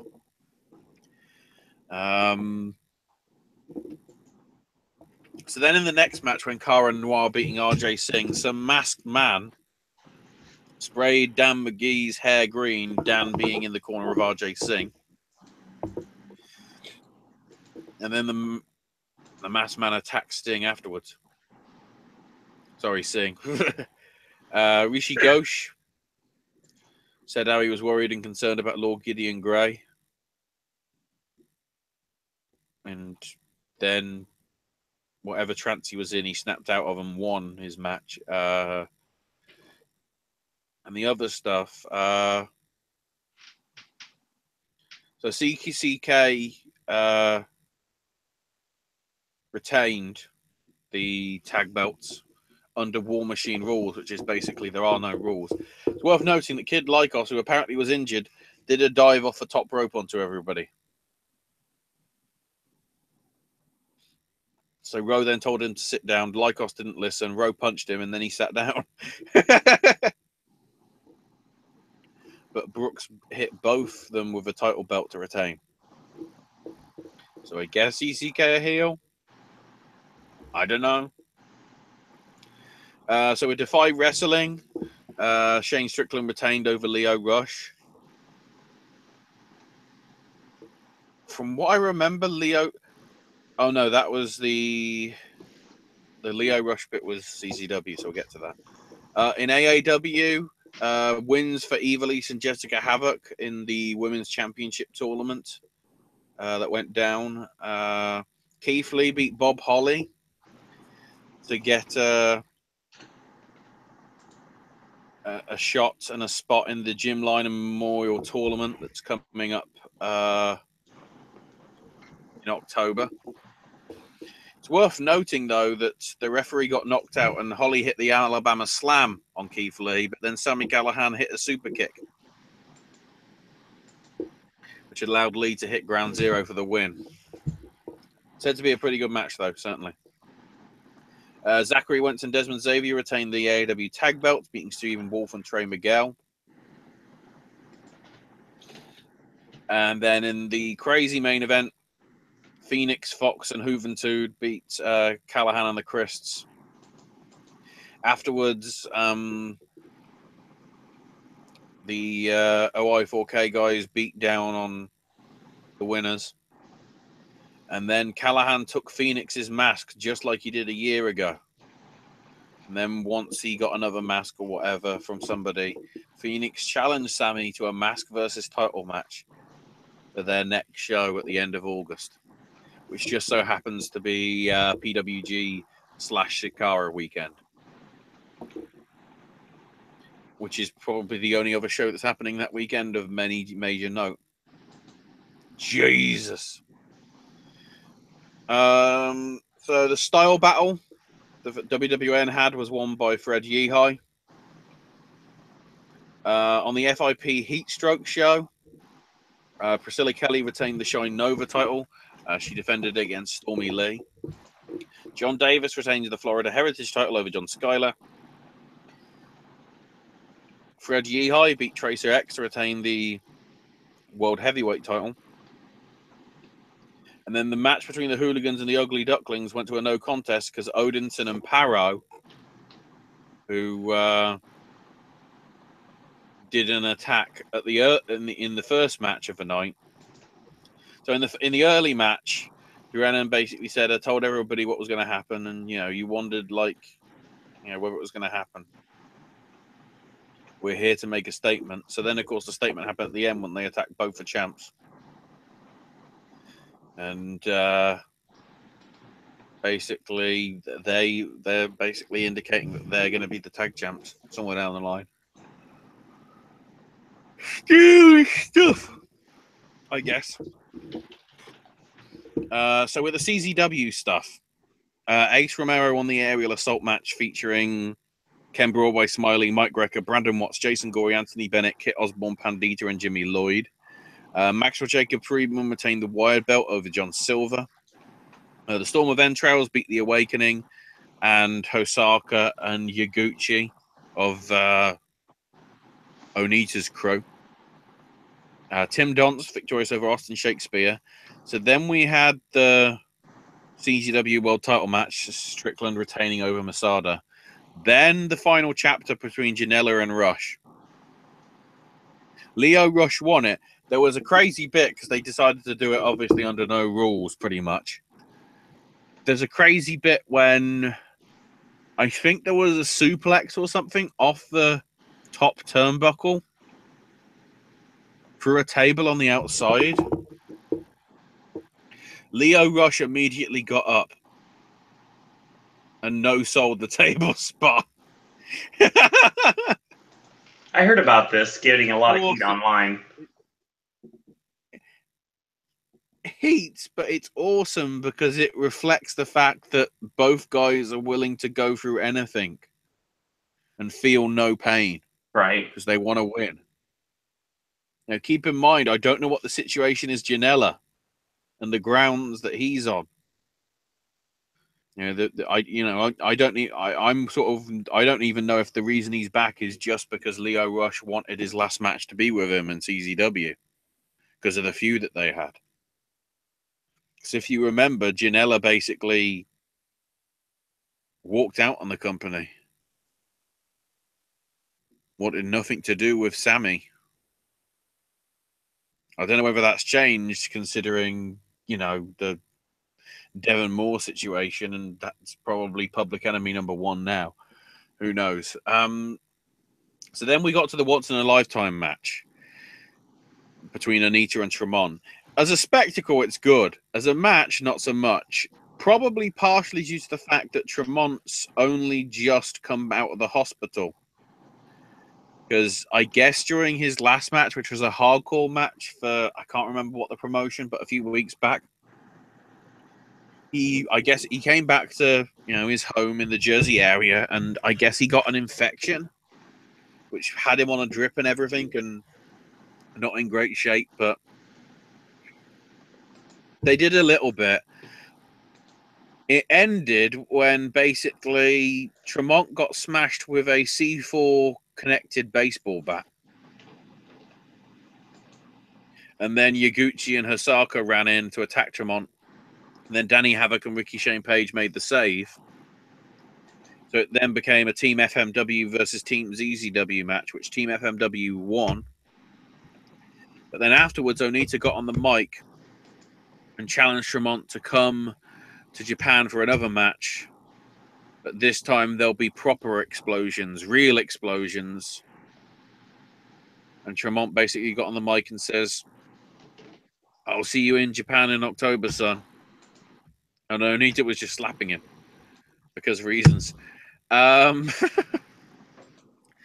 Wrestle Circus, the most important stuff with this show is it raised God knows how much money for Austin Pets Alive, and all the little pets and dogs that they did have at the show have all now been rehomed, and now with wrestling fans and everything. So we had Lance Hoyt in the open challenge beat Shane Taylor. Kevin Condren beat Brandy Rhodes, so the ROH title is going to be on the line in the main event. Christy James beat Rachel Ellering to get the number one contendership to the Lady of the Ring title. Team Jervis of Space Monkey and Super Beetle beat Team Austin the Ref of Jay Sirius and Ethan Page. Brian Cage won the four-way that also had Flip Gordon, Angelico, and Jordan Lennox. Tessa Blanchard retained the Lady of the Ring and the Sideshow titles against Lufisto.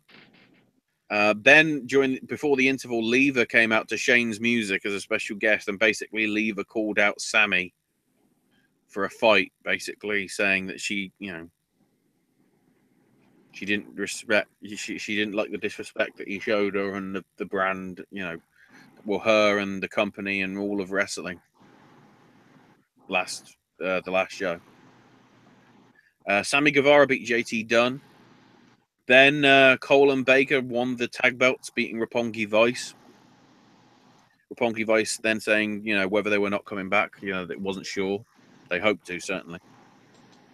And then Cody retained the Ring of Honor World title against Scorpio Sky. Because, of course, he did. Which is interesting because he brought thumbtacks into the ring, got thrown into the thumbtacks, and then Cody, once recovered, crossrode Scorpio Sky into the thumbtacks. And won. Then afterwards, he said that he wanted to come back to Austin and bring other Bullet Club members with him. And then auctioned off his boots, which went for $1,000 that got donated to the charity. And that also, if anybody that left tips for him on Twitch via donations or the bits, that money will also go directly to Austin Pets Alive. So that was a nice little touch there. Then with Shikara, the Bike Cops beat Hermit Crab, Cajun Crawdad, and Sloan Caprice. Missile Assault Man beat the Whisper by DQ because the Whisper low blowed Missile Assault Man with his yo-yo. Razorhawk retained the Young Lions Cup, beating Everett Connors. Then in a sarcophagus match, Hallowicked beat Ophidian, giving Ophidian a tombstone into the sarcophagus and then shutting the door. It's worth noting that Ophidian originally wanted to face Frightmare, but Hallowicked said that Frightmare wasn't in the building. And of course, Frightmare did interfere and whatever, and then locked it shut. But then a group of druids in the Snow Patrol, the sarcophagus, very similar to, if you're following the Shikara stuff, very similar to a white. They would do back when people got kidnapped from wrestling shows, and unveiled himself and revealed himself to be the Whisper, and then drive the van away. I don't know whether Ophidian's going to be part of King of Trios at this rate. Dasher Hatfield beat Murloc, which means Murloc's lost his undefeated streak. And also his 3 points, which is interesting. Race Jackson beat Silverhawk via DQ because Hyper Rockwell came back and hit Jackson with a Hyper Wheel. He's beat the heel team of Oleg, Kobolds, Defarge, and Chromals. Juan Francisco de Coronado retained the Grand Championship, making Gulak pass out in the Coronado clutch. And then Mr. Angelo Setti pinned Jeremy Leary in the Encore match, which gives Touchdown his 3rd point. So we might be seeing Touchdown versus JF line. So quickly, in terms of what's coming up, there is a free live show in the Flag Market in Preston afternoon, and then later on in the evening, the 6th anniversary show. I think there's still some tickets available for that one. The main event of the anniversary show is Yeston Reese defending the wrestling title against T-Bone and Bubblegum. Then again, who knows whether we'll have to see. I'm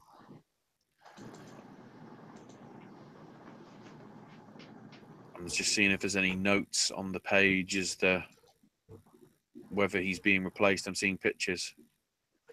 Interestingly, they've just had some updates in. The UK Hooligans will be defending the tag belts against Aussie Open, which is Mark Davis and Cole Fletcher. And we've also got a triple threat with Chris Ridgway, Chris Brooks, and Ricky Knight Jr.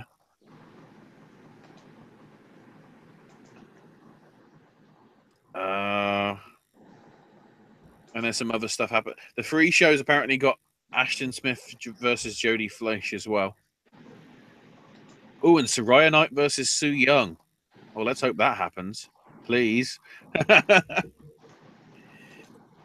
Progress. Hell, they're not even here. They're in America, damn it.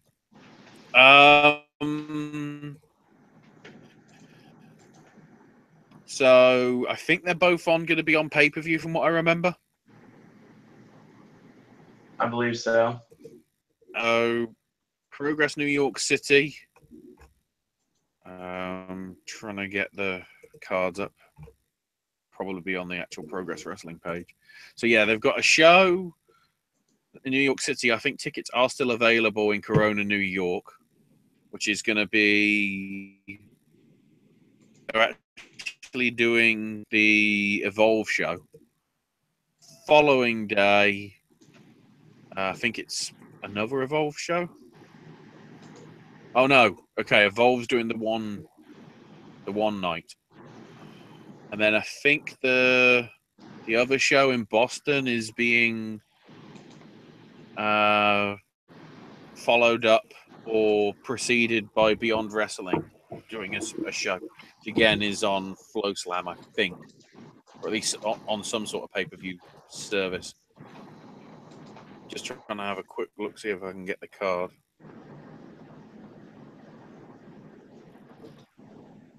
Or actually, are you keeping an eye on it? For the show? Waiting for mine to kick in. Right. Yep, NXT will be starting momentarily. Trying to look through. I've got too many things. I know that Gallagher's defending the done. From what I remember. I think that's on the New York show.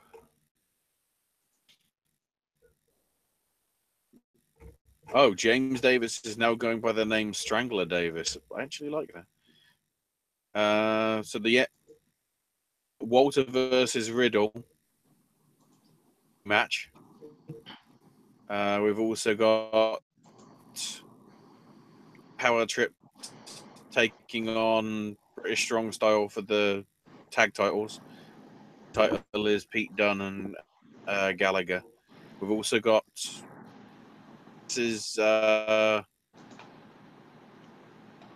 Havoc, which will be interesting. I'm trying to look at the other pictures, see if I recognize them. Come on, Facebook. Don't be a bitch.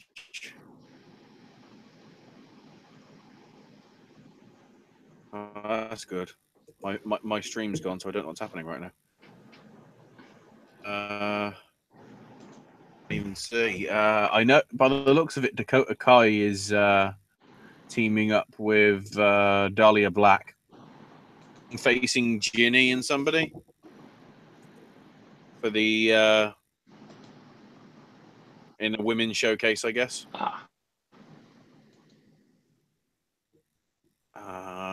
Not sure who else in front of me exactly, but that looks good. And the Boston show I know is sold out, so sorry about that. But I think you certainly catch it on demand at some point. C4 Wrestling's got a charity show. Basically, it's Fighting Back 7 Wrestling with Cancer in Varnier, Ontario. The main event is Speedball Mike Bailey versus Filthy Tom Lawler. So that should be a good one. Alpha One's got its King of Hearts tournament with Kobe Durst, Josh Alexander for the Alpha Male title. Space Monkey defending the Zero Gravity title against Dominic Guarini. Beautiful B taking on Vader Scott. And then the finals from, I guess, the semi-finals and the finals from the King of Hearts, the winner of which goes to Final Act 8, which I think is like November-ish. November or December for the Alpha Male title, whoever the champ may be. They've also got shows in September, November site as well. Oh no, that's also September. Why is that before the other one? Take it back. I'm stupid, but you knew that. Smash Wrestling has its Super Showdown in Toronto. London, Ontario has a show. Well, that's next month. Distracted by Paul London, who's just made his way out for Lucha, if you're following that. CDF Mid-Atlantic has its Varsity Blues show, which is also the second round of the Weaver Cup tournament at Gibsonville, North Carolina. Beyond Wrestling, on which is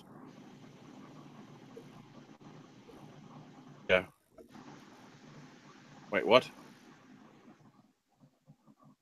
Why is Ricky Mandel's music sounding exactly like Paul London's? Sorry, I just noticed that, everybody.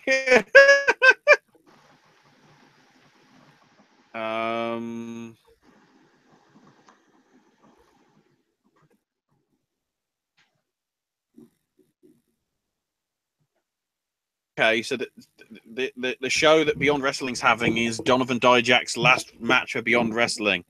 And he's facing Volta, apparently. I'm trying to see what the name of the show is. I know they're doing some sort of pre-show or something. It's at the Arts at the Armory venue. It's Somerville, Massachusetts. Which I think that's where the other one's happening for Thingamy-Bob. Can't even remember. Oh, Kid Lycos is also out of the ICW tapings that are apparently happening this week. Okay. So that might actually be a thing. Oh, okay. This is actually a 6-man tag match on Lucha.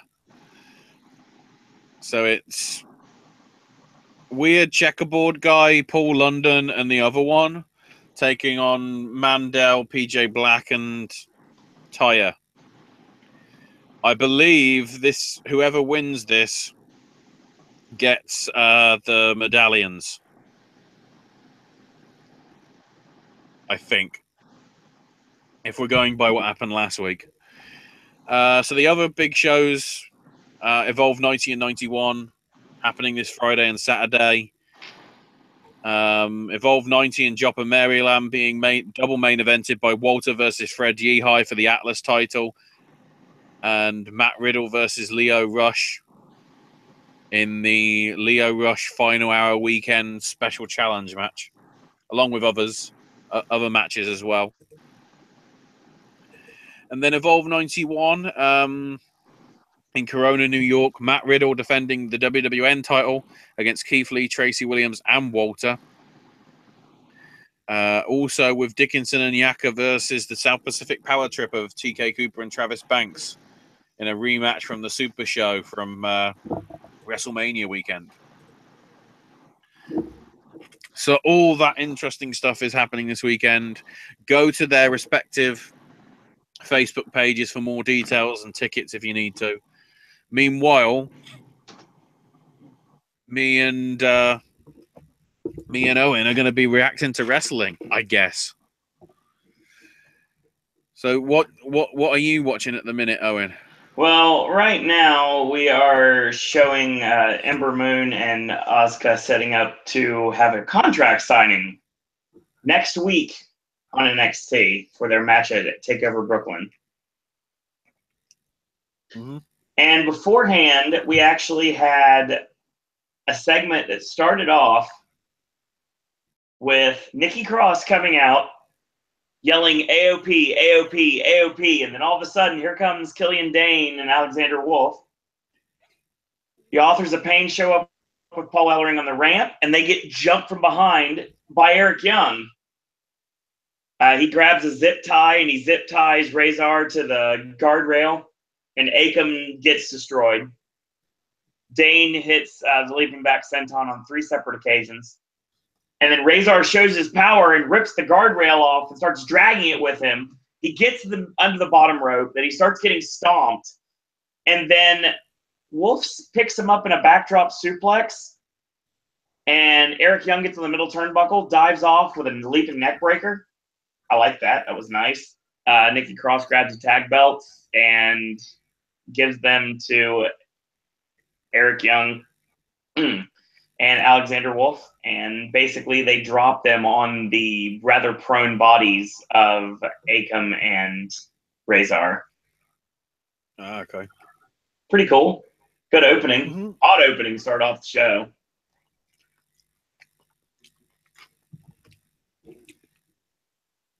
Robinson still in the middle of Worldwide Underground versus the Rabbit Tribe. Oh, that's pretty clever. So Jack Evans is interfering in this match. Right. And before he did the spot when he pushed Paul off the top rope to stop him doing a dive, because obviously his jaw's wired and everything. London is falling down, falling down. So we have on it right now on NXT, we had the iconic duo, of course, Gotta love Peyton Royce and Billy Kay. And they're doing a makeup tutorial. And they're basically turning NXT into a YouTube channel. Holy shit, the Rabbit Tribe just beat Worldwide Underground. Interesting. The Lucky Rabbit Foot's worked. The Lucky Rabbit Foot worked. I think London did a dive onto Mandel for the win. So they've got their medallions. And the segment with the iconic duo was with Ruby Riott as well. Ooh, up next, Mil Muertes versus Jeremiah Crane. Ho, ho, ho. Ho. So this is the debut on NXT of the Street Profits as a tag team officially. Travis's favorite wrestler, Angelo Dawkins, and Montez Ford taking on the Metro Brothers, Chris and JC, which are basically bargain basement versions of Deuce and Domino. Okay. Best way to describe it. There's no way around it. So they're wearing, the Street Profits are wearing black and gold gear, which I don't know if they're trying to show the spirit of the Pittsburgh Steelers, Batman, or the Killer Bees.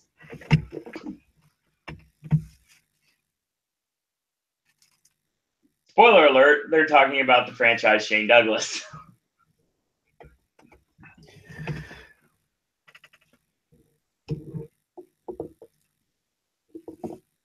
They got a red Solo cup for some reason. Don't know why. It's best we don't speak of it. They just have. Right. I better quickly do this. So, very interesting article in the latest edition of Fighting Spirit magazine over here in the UK. I think it's available internationally. And yeah, the headline's the clue. Sky is the limit. The very first headline to me says everything. Or the first paragraph.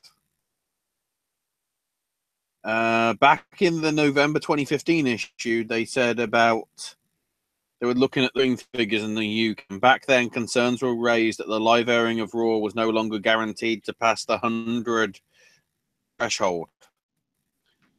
Now revisiting it for the September or the October issue, possibly August. I don't know.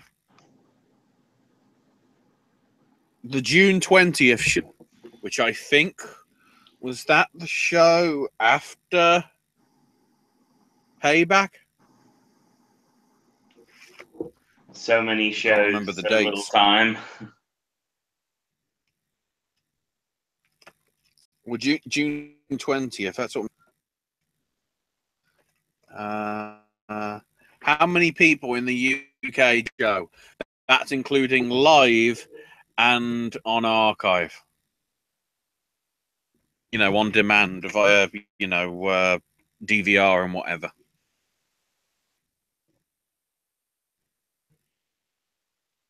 How many, Owen?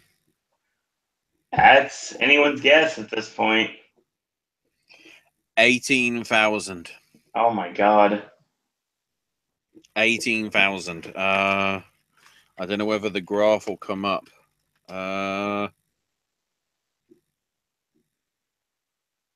So I need to actually go to the other one and actually to be able to see it. Forgot about that. Hang on. There's the graph. That's the downward trend for the past 20-something months. Yeah, it's basically a guarantee now. Professional wrestling does not do very well on television anymore. Oh. Apparently, the new manager of them, I can't even remember his bloody name, isn't happy with them losing.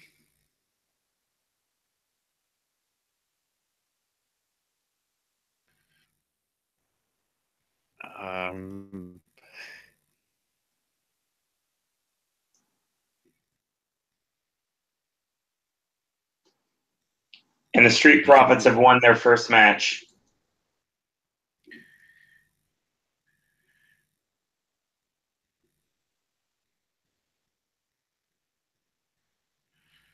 So basically, Johnny Mundo's teasing that if they can't deliver, then he's leaving to go solo and whatever. Because, apparently he doesn't want sick kid photo opportunities because he doesn't want to get ill ahead of his match. So, on top of that, and I completely forgot about that, Vampiro Johnny Mundo thing is a complete shoot. Because they literally did a bit where they were angry at each other, which they filmed literally the week before the so-called belts changed hands before it even happened. So I guess we all got worked. Oh, crap. Jeremiah came out and Mill just attacked him from behind. So this is fight starting early.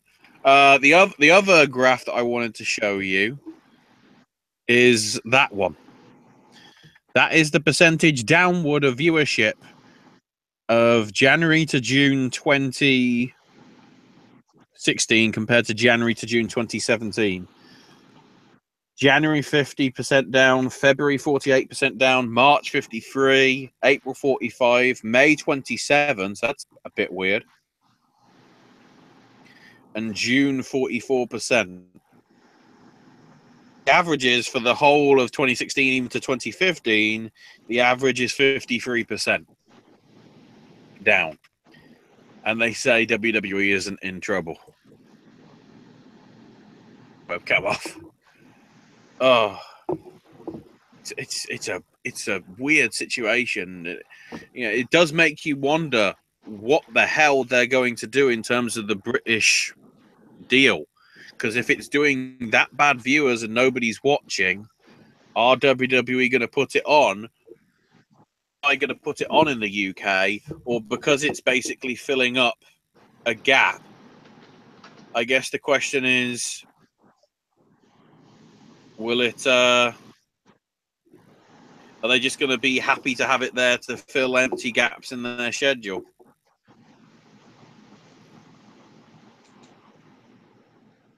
I have to see. By the way, but I don't even know if the bell's wrong. It may have done.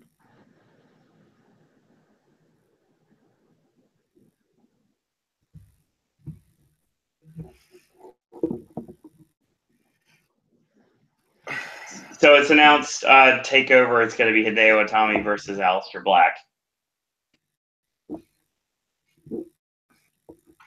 Unbeaten streak versus guy that always loses.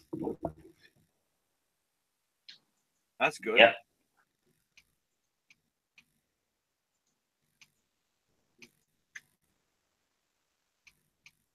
William Regal's out for the face-to-face confrontation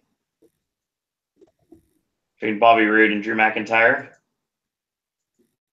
I swear they said this was next week. Maybe they just got the days wrong.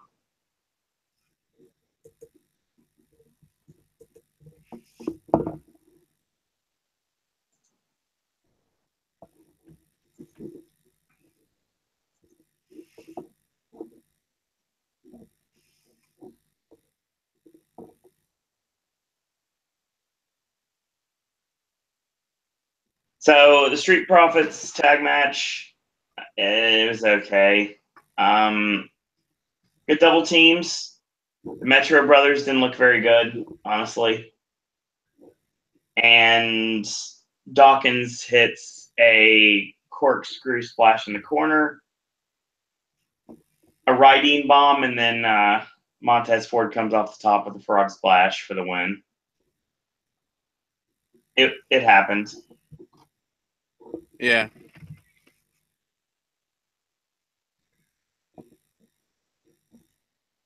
seeing William Regal and Drew McIntyre in the same ring gives us all the warm fuzzies from the WWE video games of the past.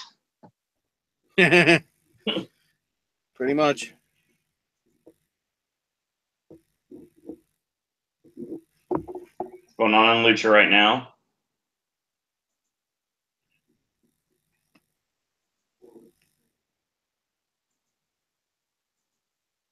See, this makes it hard because I mean we do have a lot to cover, but the thing is we've got everything done now, and it's like we're doing everything live, and something's a commercial or something's like giving me issues like this is, then it's even more hard to try to do.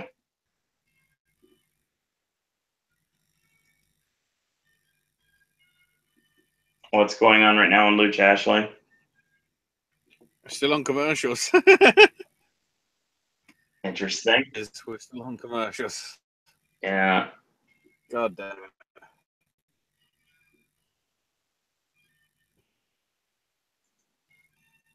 Apparently, there's a Planet of the Apes marathon going on. It's all the old ones, not the new ones. Ah. Interesting. Okay, now I need to quickly put my headphones on. Let's go back on.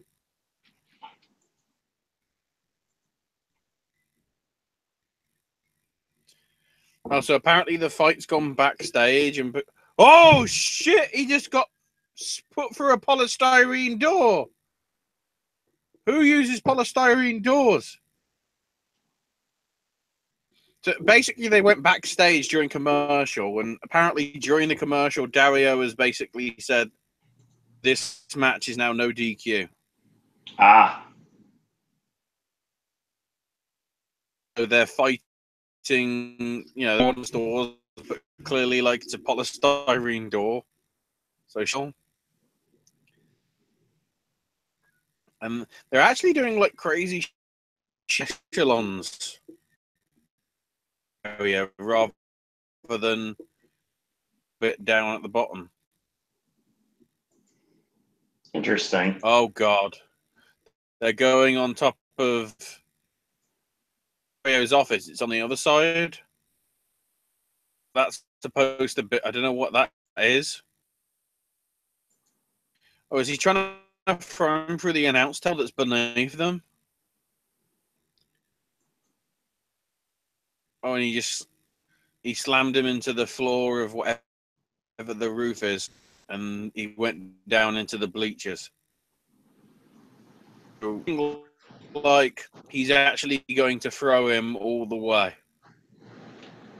The crap out of each other in the bleachers. Man,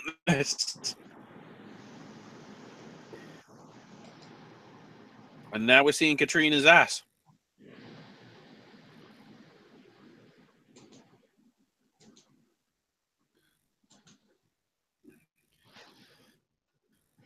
For this segment, Crane just did a slide on his belly down the steps. Ashley's dialogue is today brought to you by Mr. Roboto by Styx. It's probably because of the stream. My bad. It's what we have to do in this situation. Yeah. It'd be a lot easier if we were watching the same thing. I'm not gonna lie about that. So what's happening on NXT? Bobby Roode says, I'm entitled.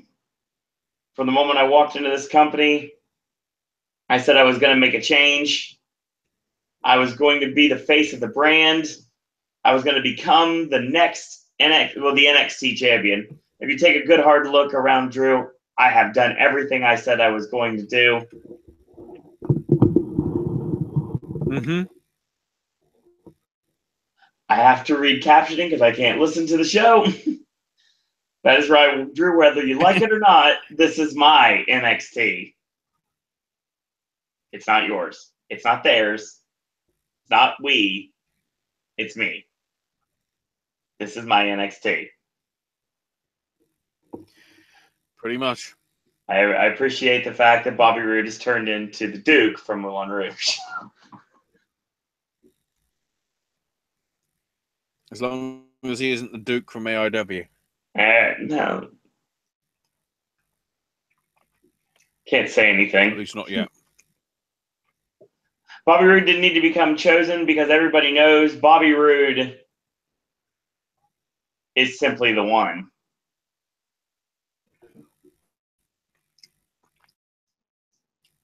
Pause for effect. This is physical as shit, man. I know it is. Drew says, I've got to give you credit. You're pointing out some truths. You're the prototype of a champion. You've had a fantastic year. Perhaps the best year of any NXT. One big problem when it comes to Bobby Roode and his NXT reign. Bobby, you're a complete ass. He did it. That makes sense. Uh-oh. I'm starting to pity you. It was in the fight so far was, oh my God. Sammy just chucked up a loogie and spat it on his face. Or, sorry, spat it up so it was on his hand. So then he slapped Mill. And Mill's no selling it. Good God. He says, the higher you put it up, the sorrier you're going to be when I claymore you down back to earth. Come Brooklyn after the glorious entrance. After all the flamboyance, you will be staring at the lights. Sorry, across the ring. At the new NXT champion. They're face-to-face right now, jaw-jacking. Lights go out. Here comes Roddy. Oh, wow. Jeremiah just did a running of the bases. And then just as he got to home plate, he got speared by Muertes. Well, and he's just thrown him over the announce table into the fans behind the commentators. Holy shit. Roddy says he's not done with Bobby Roode. Wants William Regal to know that. You guys right here talking about the NXT title? This isn't about the NXT title. He's throwing chairs. Mill's throwing chairs into the ring. He thinks he's Terry Funk. I don't know. Yeah, apparently Roddy's butthurt about his fiance getting disrespected. Disrespecting his family, disrespecting him as a man. So he calls Bobby out as a man. It's not about the title. It's not about Brooklyn. Bobby, I'm a man. Exactly. This is about a fight. And Bobby Roode, I want to fight. So, Bobby, are you man enough?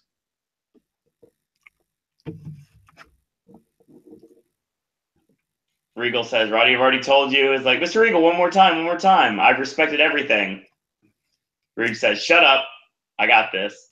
You want to fight me? Huh? You want to fight me? Roddy takes his shirt off.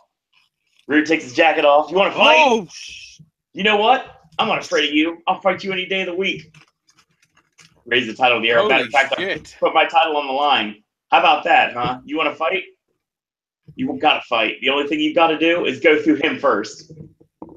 Roddy's got to beat Drew McIntyre to get a shot at the NXT Championship. It's worth noting that I think we just had a side suplex from Mill on Sammy on top of two unfolded chairs. So the spine went directly into the tops of the folded out chairs. Ouch. And Mill is smacking the shit out of him with chairs, and he's back now. And on that note, the match is set for next week. Roddy versus McIntyre, and if Roddy wins, he'll face Bobby Roode or whomever the champion is after TakeOver Brooklyn.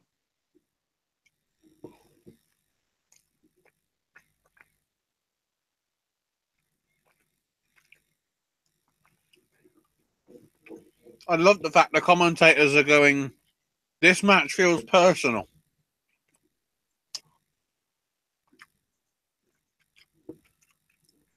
So apparently they're acting stupid. Interesting. They never watch their own show. Also, now Crane is throwing chairs into the ring a la Terry Funk.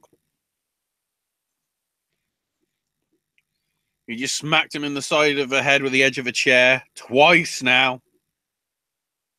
3 times. Mill's on finally down to his knees. And a 4th time.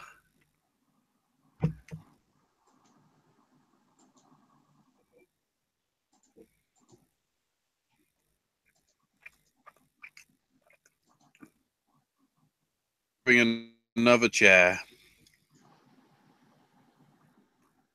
Katrina's just looking on, just like not doing anything.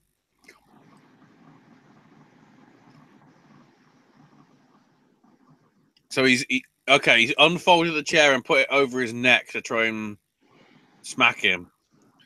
But he choked him to resist it, but he stopped him. And now he's just taken the flat chair.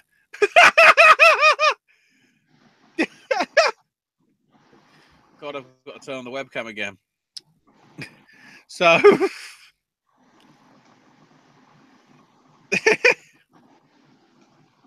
so he just put he smacked a flat chair with an unfolded chair that was around his neck, sort of as you saw a few weeks back in the backstage segment.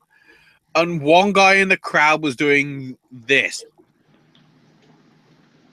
Oh, God. As if he knows it's going to get put as a GIF somewhere on the internet.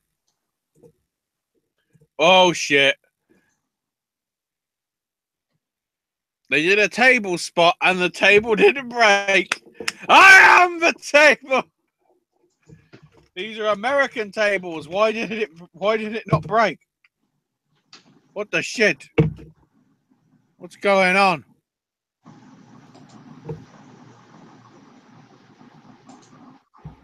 And that time it did break.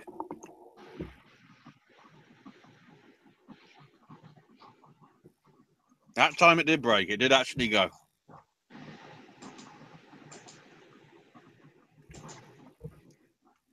I'm guessing we must be close to the end. Wait for Train to kick out now.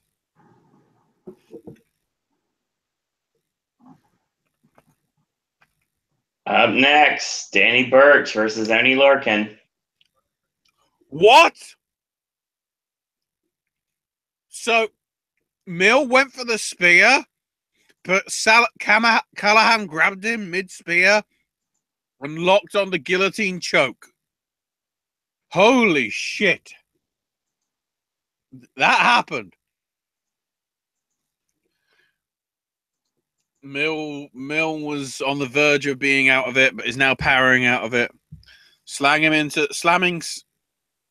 I keep wanting to call him Sammy.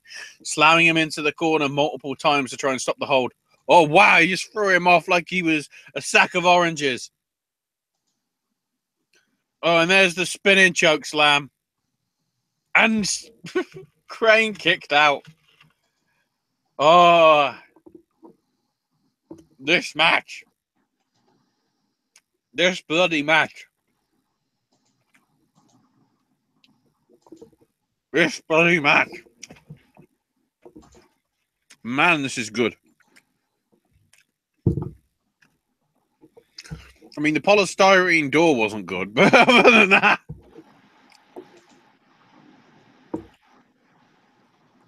Oh, we're now setting up another table. Except this one's like a proper size table rather than a mini table. Oh, is Crane going to spear him through? Crane cannonballed him through the table. And Mill kicked out. Basically, Mill was stood up. And he did sort of the cannonball flip. And I guess the momentum made him go through the table. I really do not know how this match has been going. I don't want to say this match has been going on for too long, but it sort of feels like it has. The kicks, and Mill is no selling them. Shit.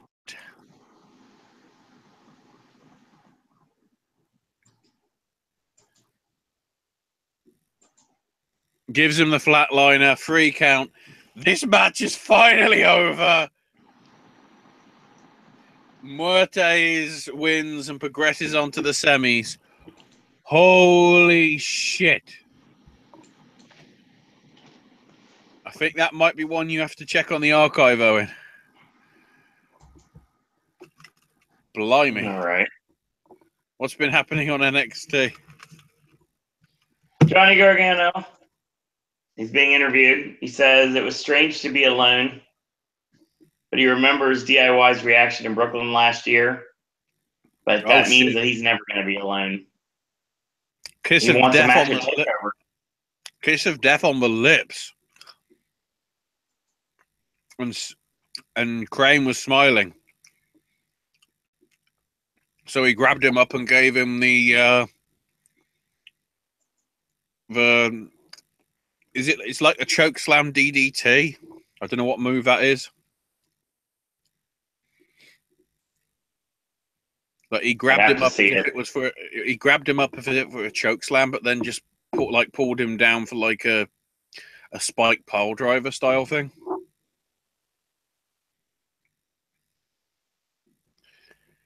Man, that match, I need a breath. That was for whatever 15 minutes or that was crazy. And then technically, I guess it went 20 because of the stuff before the break. Wow.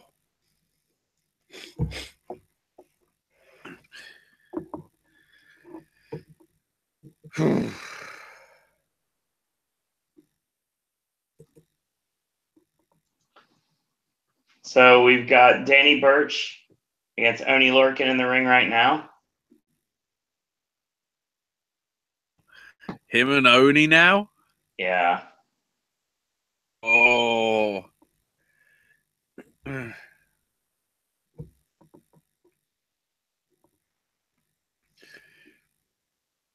that's the other thing we haven't really talked about. They finally put up a music video for is it the Guardians Inferno? I haven't seen the movie yet, so I can't really say anything. Yeah, but they put a music video up, a la sort of the old 70s and 80s music videos, featuring Dave Bautista a la Hulk Hogan on some good old slap bass, except with an afro. Oh, wow. A giant ass afro. Also, Zoe Saldana and Karen Gillan are in it as normal. Michael Rooker is completely weird, but funny.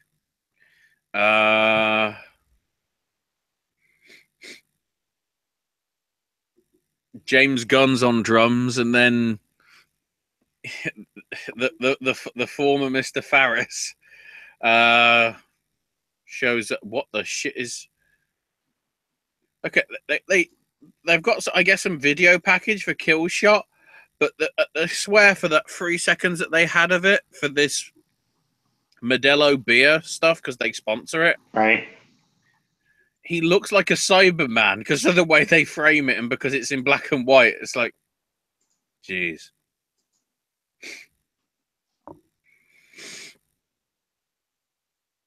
Feeling out process to start the match off. The music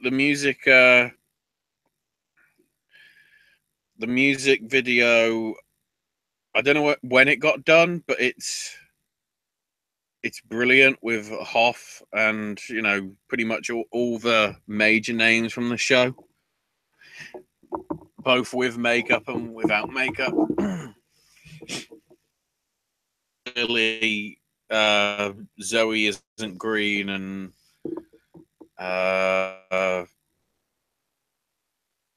Karen Gillan.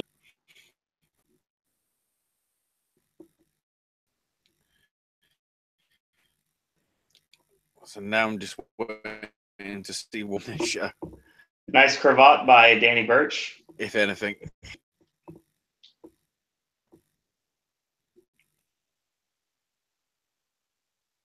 There's a rope break. Clean, of course.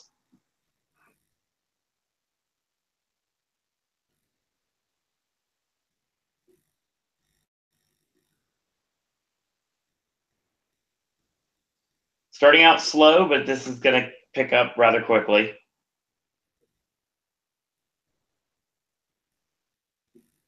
Back to the cravat. Center of the ring, too. I mean, he's got nowhere to go.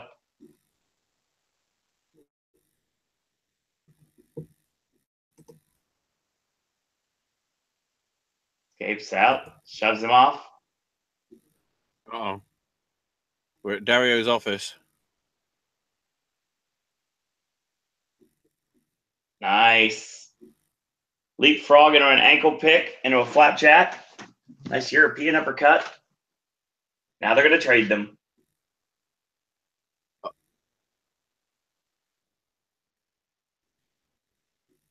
FBI blokes just showed up.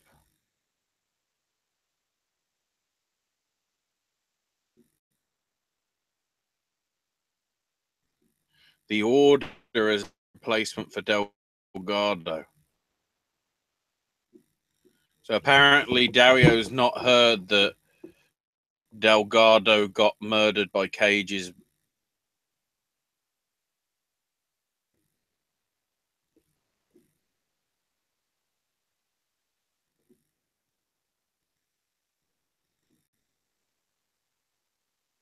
Charging spine buster in the corner, and we went to commercial.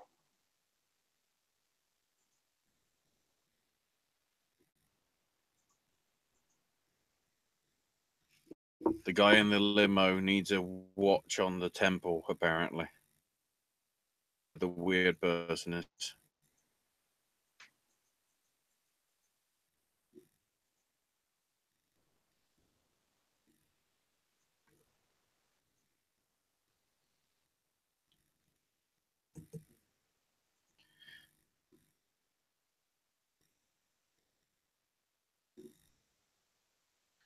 We're back. Okay.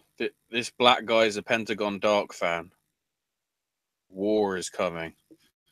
So I think if they don't do a fourth season, this is just.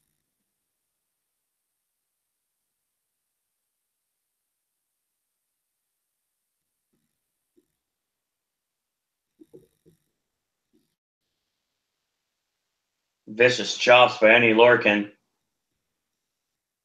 Runs into corner. Charging European uppercut. Is coming.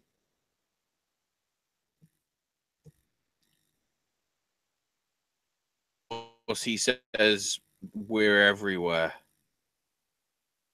Where he's watching. We'll get what want. We will make sure that what the gods want, the gods get. Creepy shit again. Sets him up on the top. Here comes the Tower of London. Countered. Tiger suplex 85. Countered again. Standing switch. He's going for one of his own. Waist lock. Release German suplex. Drops him right on his neck. Charges in. Eats the lariat. Goes for the cover. 1, 2, and kick out. Birch almost had it right there. Great series.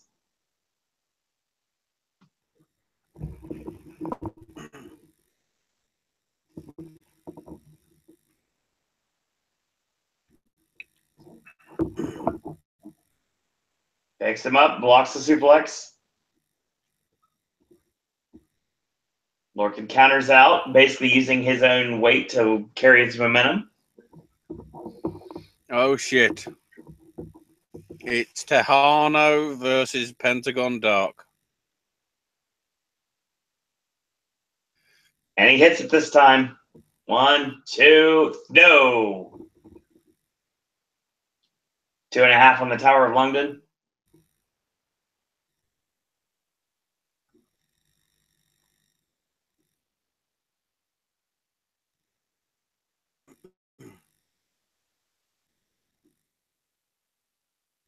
Excellent back and forth between these two.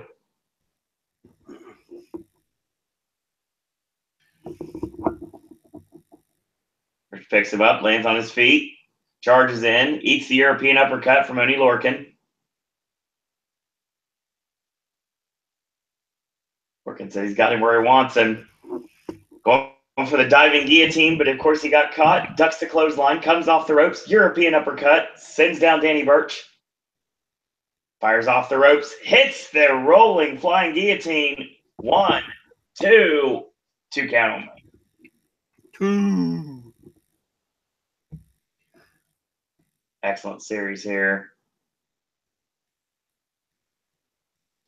Oh, something that's just come through on the wire.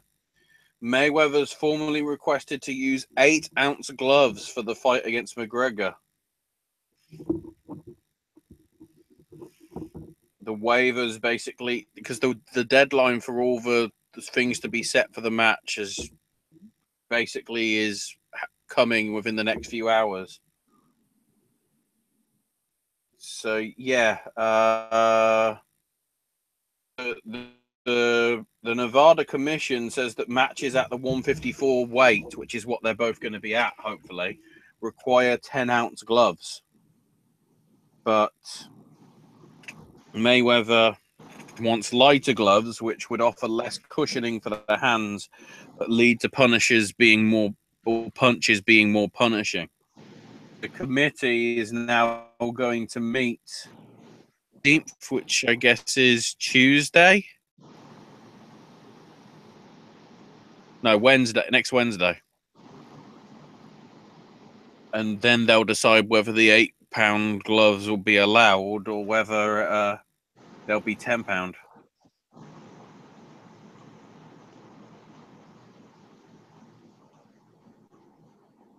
So, there's some weird shit going on there.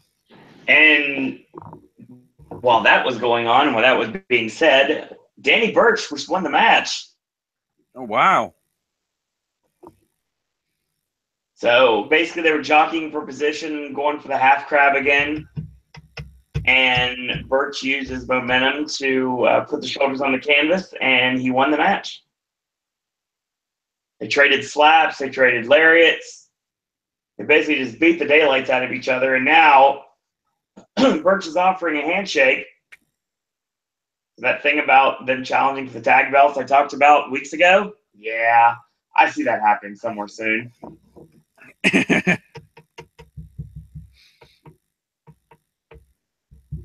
He slaps the hand away and he leaves, or he goes to leave.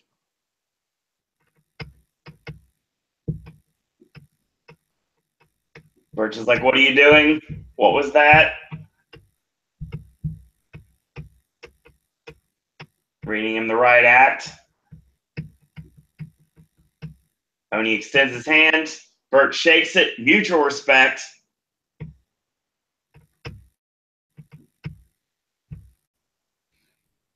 I sense a tag team title shot in your future. I'm still waiting on commercials. So Holds him back in, and for Oni to leave the ring out of a show of respect. And then he leaves the ring afterwards.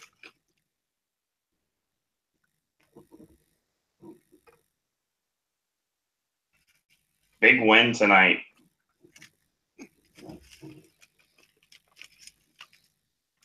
And after this, your main event is Cien Almas versus No Way Jose. God dang it. Why? Can you just flip the orders of these matches, please?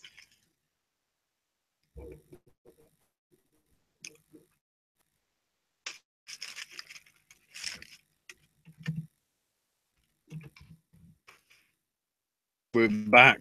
The match, I guess, is getting underway right now. I didn't hear the bell go, but I guess we're going.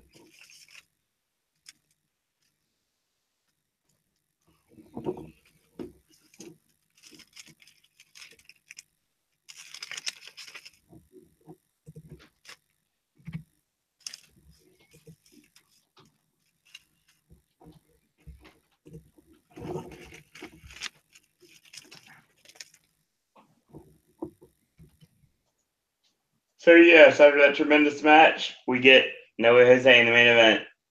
Yay. Next week, McIntyre and Roddy. And now we're to our main event. Which is? No Way Jose versus Andrade Cien Almas. Wow. I just got to call a really fun, stiff, strong style match between Biff Busick and Martin Stone. And what do I get now? I get No Way freaking Jose. Why? That is the 25th letter of the alphabet, but you know. I prefer Yes Way Jose myself.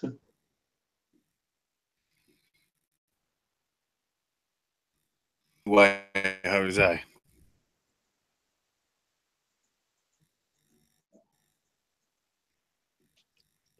He's facing off against Andrade Cien Almas. I believe this is the official match debut, like part of the match debut of Taya Trinidad.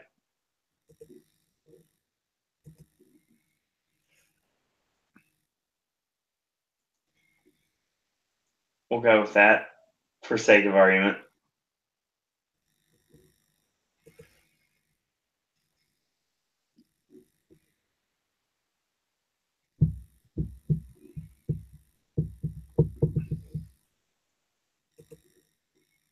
And oh yes, out of complete randomness, I wish a very happy birthday to one of the most beautiful women in Hollywood and someone that I would be very lucky to meet one day, and that's Anna Kendrick.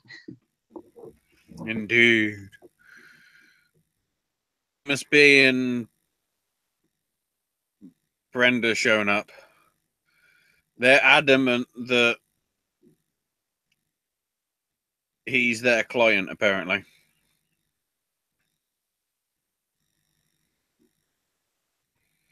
You see, if this was WWE, Famous B would say that Tejano is his property. Pretty much. Speaking of that, let's see if Taya's wearing her Harley Quinn pudding necklace today.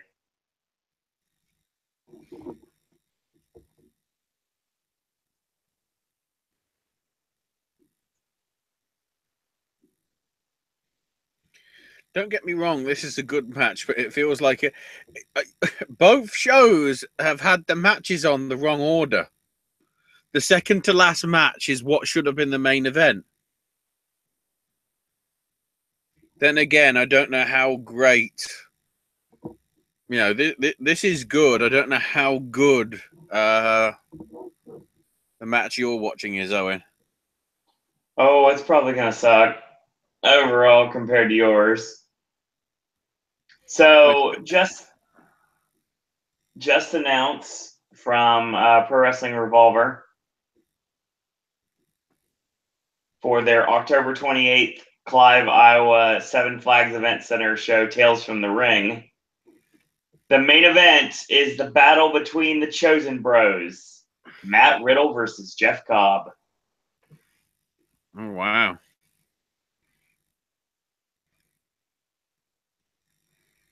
Wow. A spinning toe hold variant of the Indian Deathlock. That's interesting. You get to watch that, and I get to watch a series of go-behinds. But the match has been good, and that's been nice. That nice spot, but still, like, I don't know, because it's Penta. There's going to be some crazy stuff. Taya Trinidad looking even more like Rosario Dawson every day. Oh, he's going for a super kick style thing? Super kick style thing. That's a technical term. He's doing the sweet chin music like Stomp, but then he goes for the diving drop kick with Penta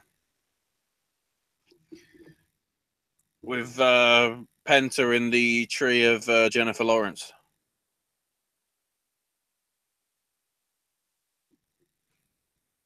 It's flapjack.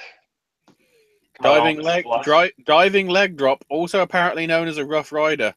Oh shit! Good lord, nice. Brenda's brought a handbag, and they brought out a giant golden horseshoe out of that handbag.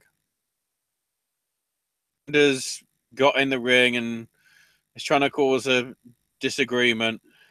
Oh, and he threw the horseshoe in, and it slid all the way past and went smack straight into the hands of Penta.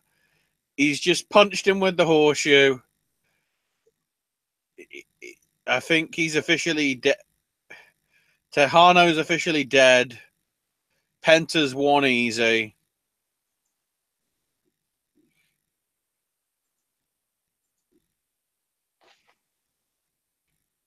Meanwhile,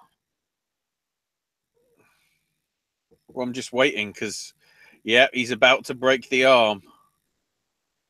He's about to break the arm of Tejano.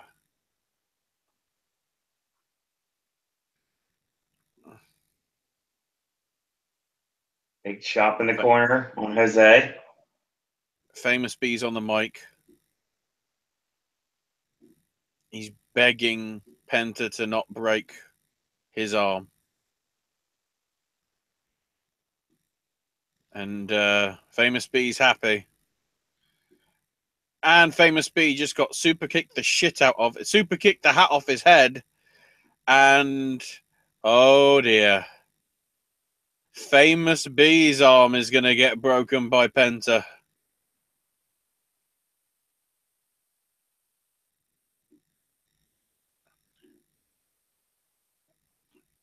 Famous B's dead. Brenda doesn't know what to do. She's concerned as to whether she's going to have her arm broken now.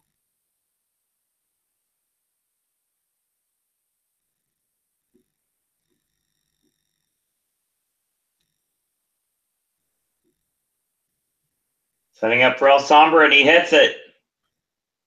1, 2, 3. That was a waste of time. I like that touch. Brenda's going over to him like, how are you? And going with the bad arm. And he's like, get off the fucking arm. Oh, no. Oh, no. Penta's come back in the ring. He's grabbed Brenda. Oh, no. Really? Really?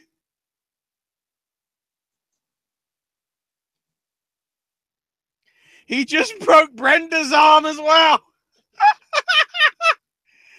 Everybody's gonna fucking die. Holy shit. Still got 3 minutes, perhaps even anywhere near the end. Not even anywhere near the end of Roundabout.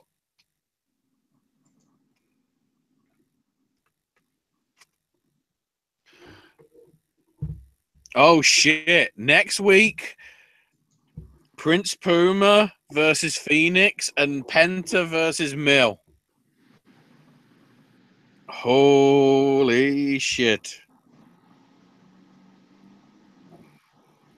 We've still got 2 minutes left, so there's got to be a post-credit scene. Yes! Yes! Oh, we're back here with Vasquez in the office.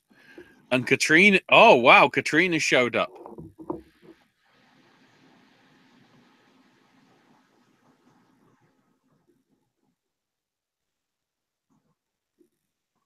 Vasquez wants Katrina's help, apparently.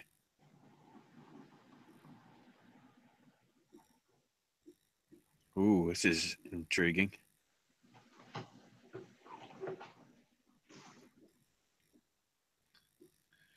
They talk about... Okay, they're talking about the gauntlet, you know, the God Killer that Cage has.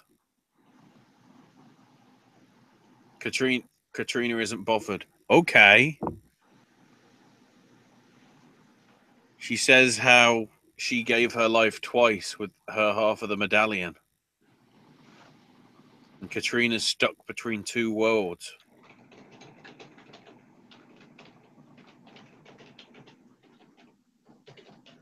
The only man that can get it is a dead man. So everybody thought it was the woman. No, I was right. It's Mill. Any dead man. Oh, wow.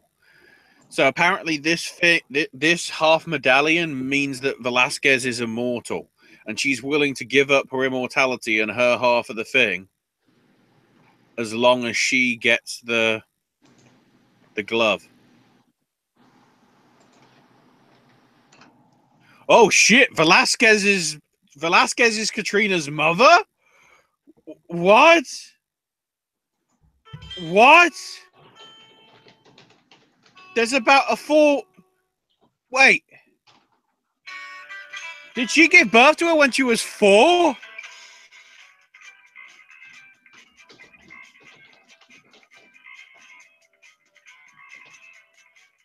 What? Okay. That's an interesting mother. Jeez.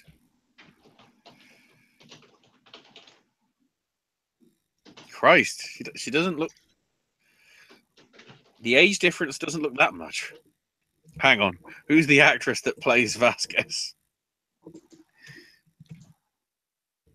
I need to do this research before we go off the air.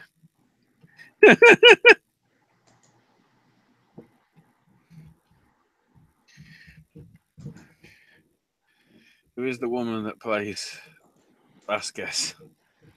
Oh, I got the name wrong.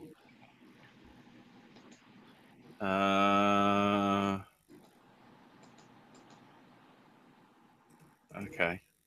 Carmen Perez is the actress's name. I'm just intrigued by the age. Oh, that's a doctor. That's not the one I'm looking for. Actress. So she's... Okay. So the actress playing Vasquez, Carmen Perez, according to IMDb, because that's all I can find of her, is 36. Where is... hang on, where is she? What? Katrina isn't listed as a wrestler. That's weird. Carly Perez is 31. So, yeah, I wasn't joking. If they are supposed to be mother and daughter, apparently Captain Vasquez got her out at the age of like 5 or 6. Okay. I don't know who's been smoking the right pot. Clearly somebody. Jeez. So, that's a proper bombshell. So, yeah. So, the TLDR is Vasquez is willing to give her through her half of the medallion thing.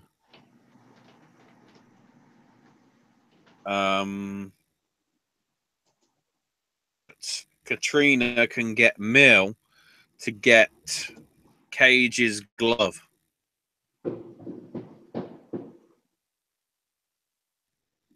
By the way, none of this matters because that spot we have with the black guy being the FBI agent, that's the new for the bloke in the limo, as they keep calling him now.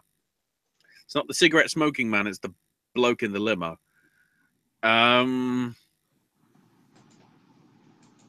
Considering that black guy said, "Oh, I'm a big Pentagon Dark fan." Spoilers: he's champion by the end of the season. I know I shouldn't be doing that, but and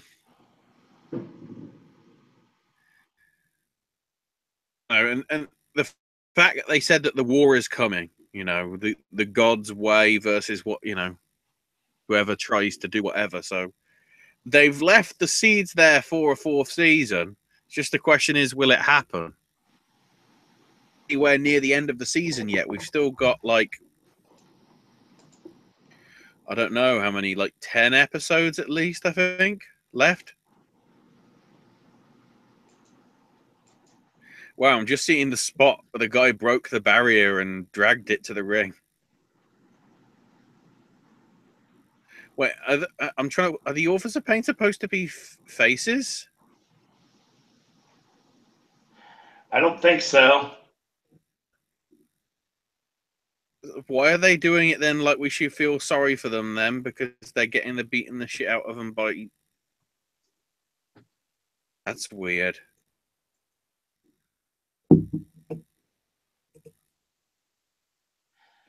So That's weird. That was Lucha Underground, and my apologies for NXT kind of getting like buried in the middle of it. That's what happens when you have two shows that are going at the same time. Well,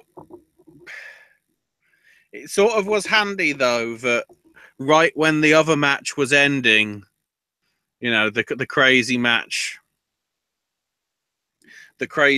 with Mill and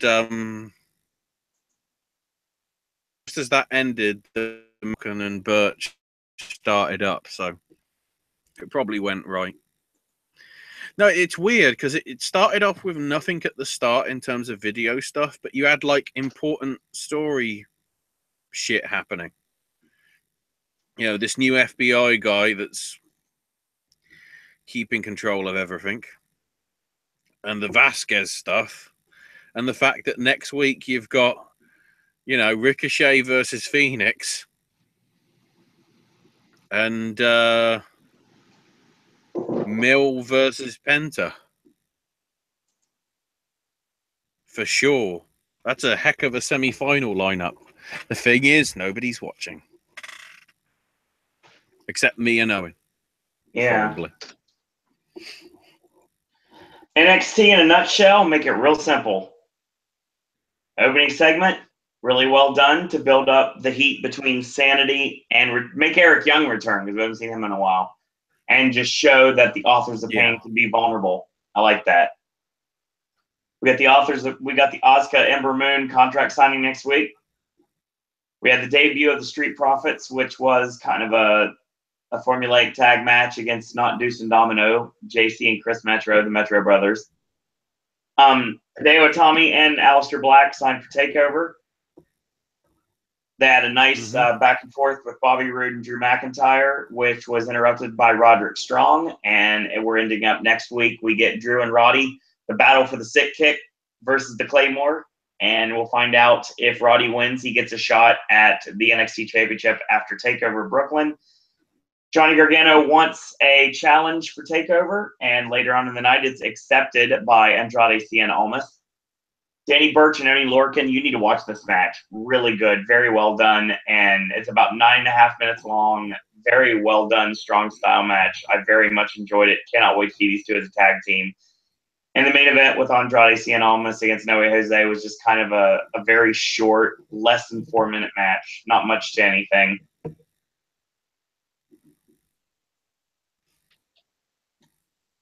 And just that quickly, that's our show.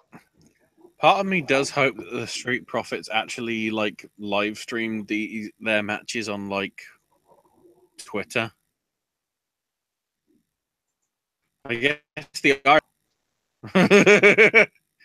irony, but they actually still used Tout. Let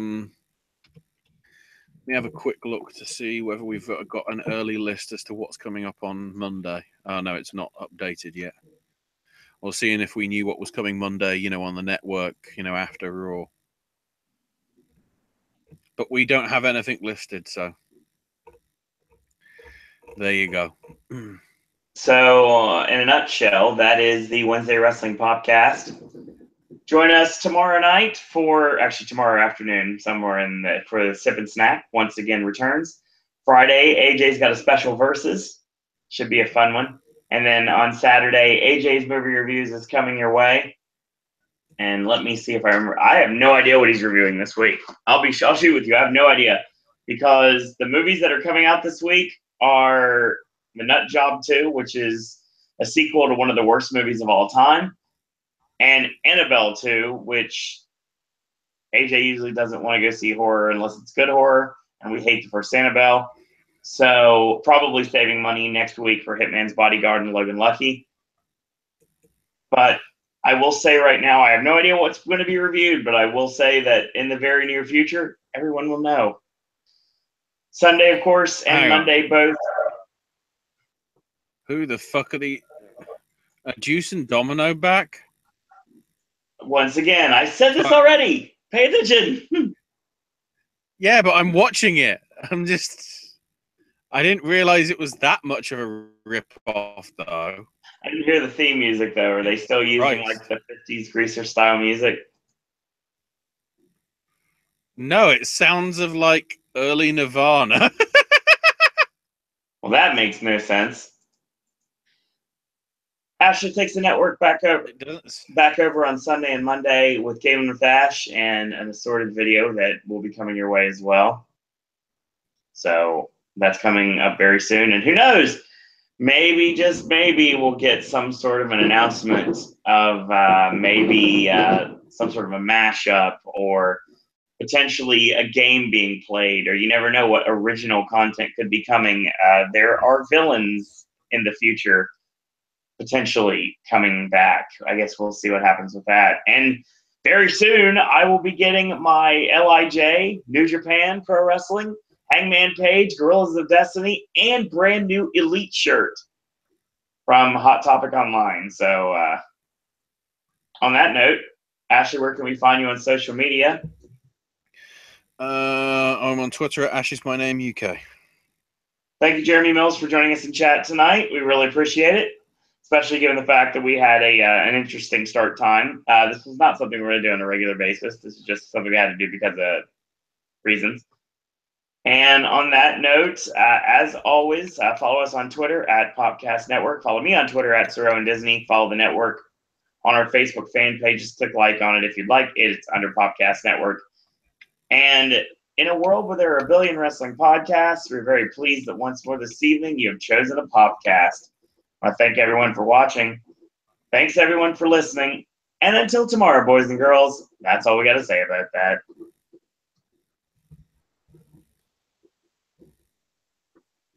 This mailbox is evil, and this triagonal sign, that blue balloon, the month of June, the evil.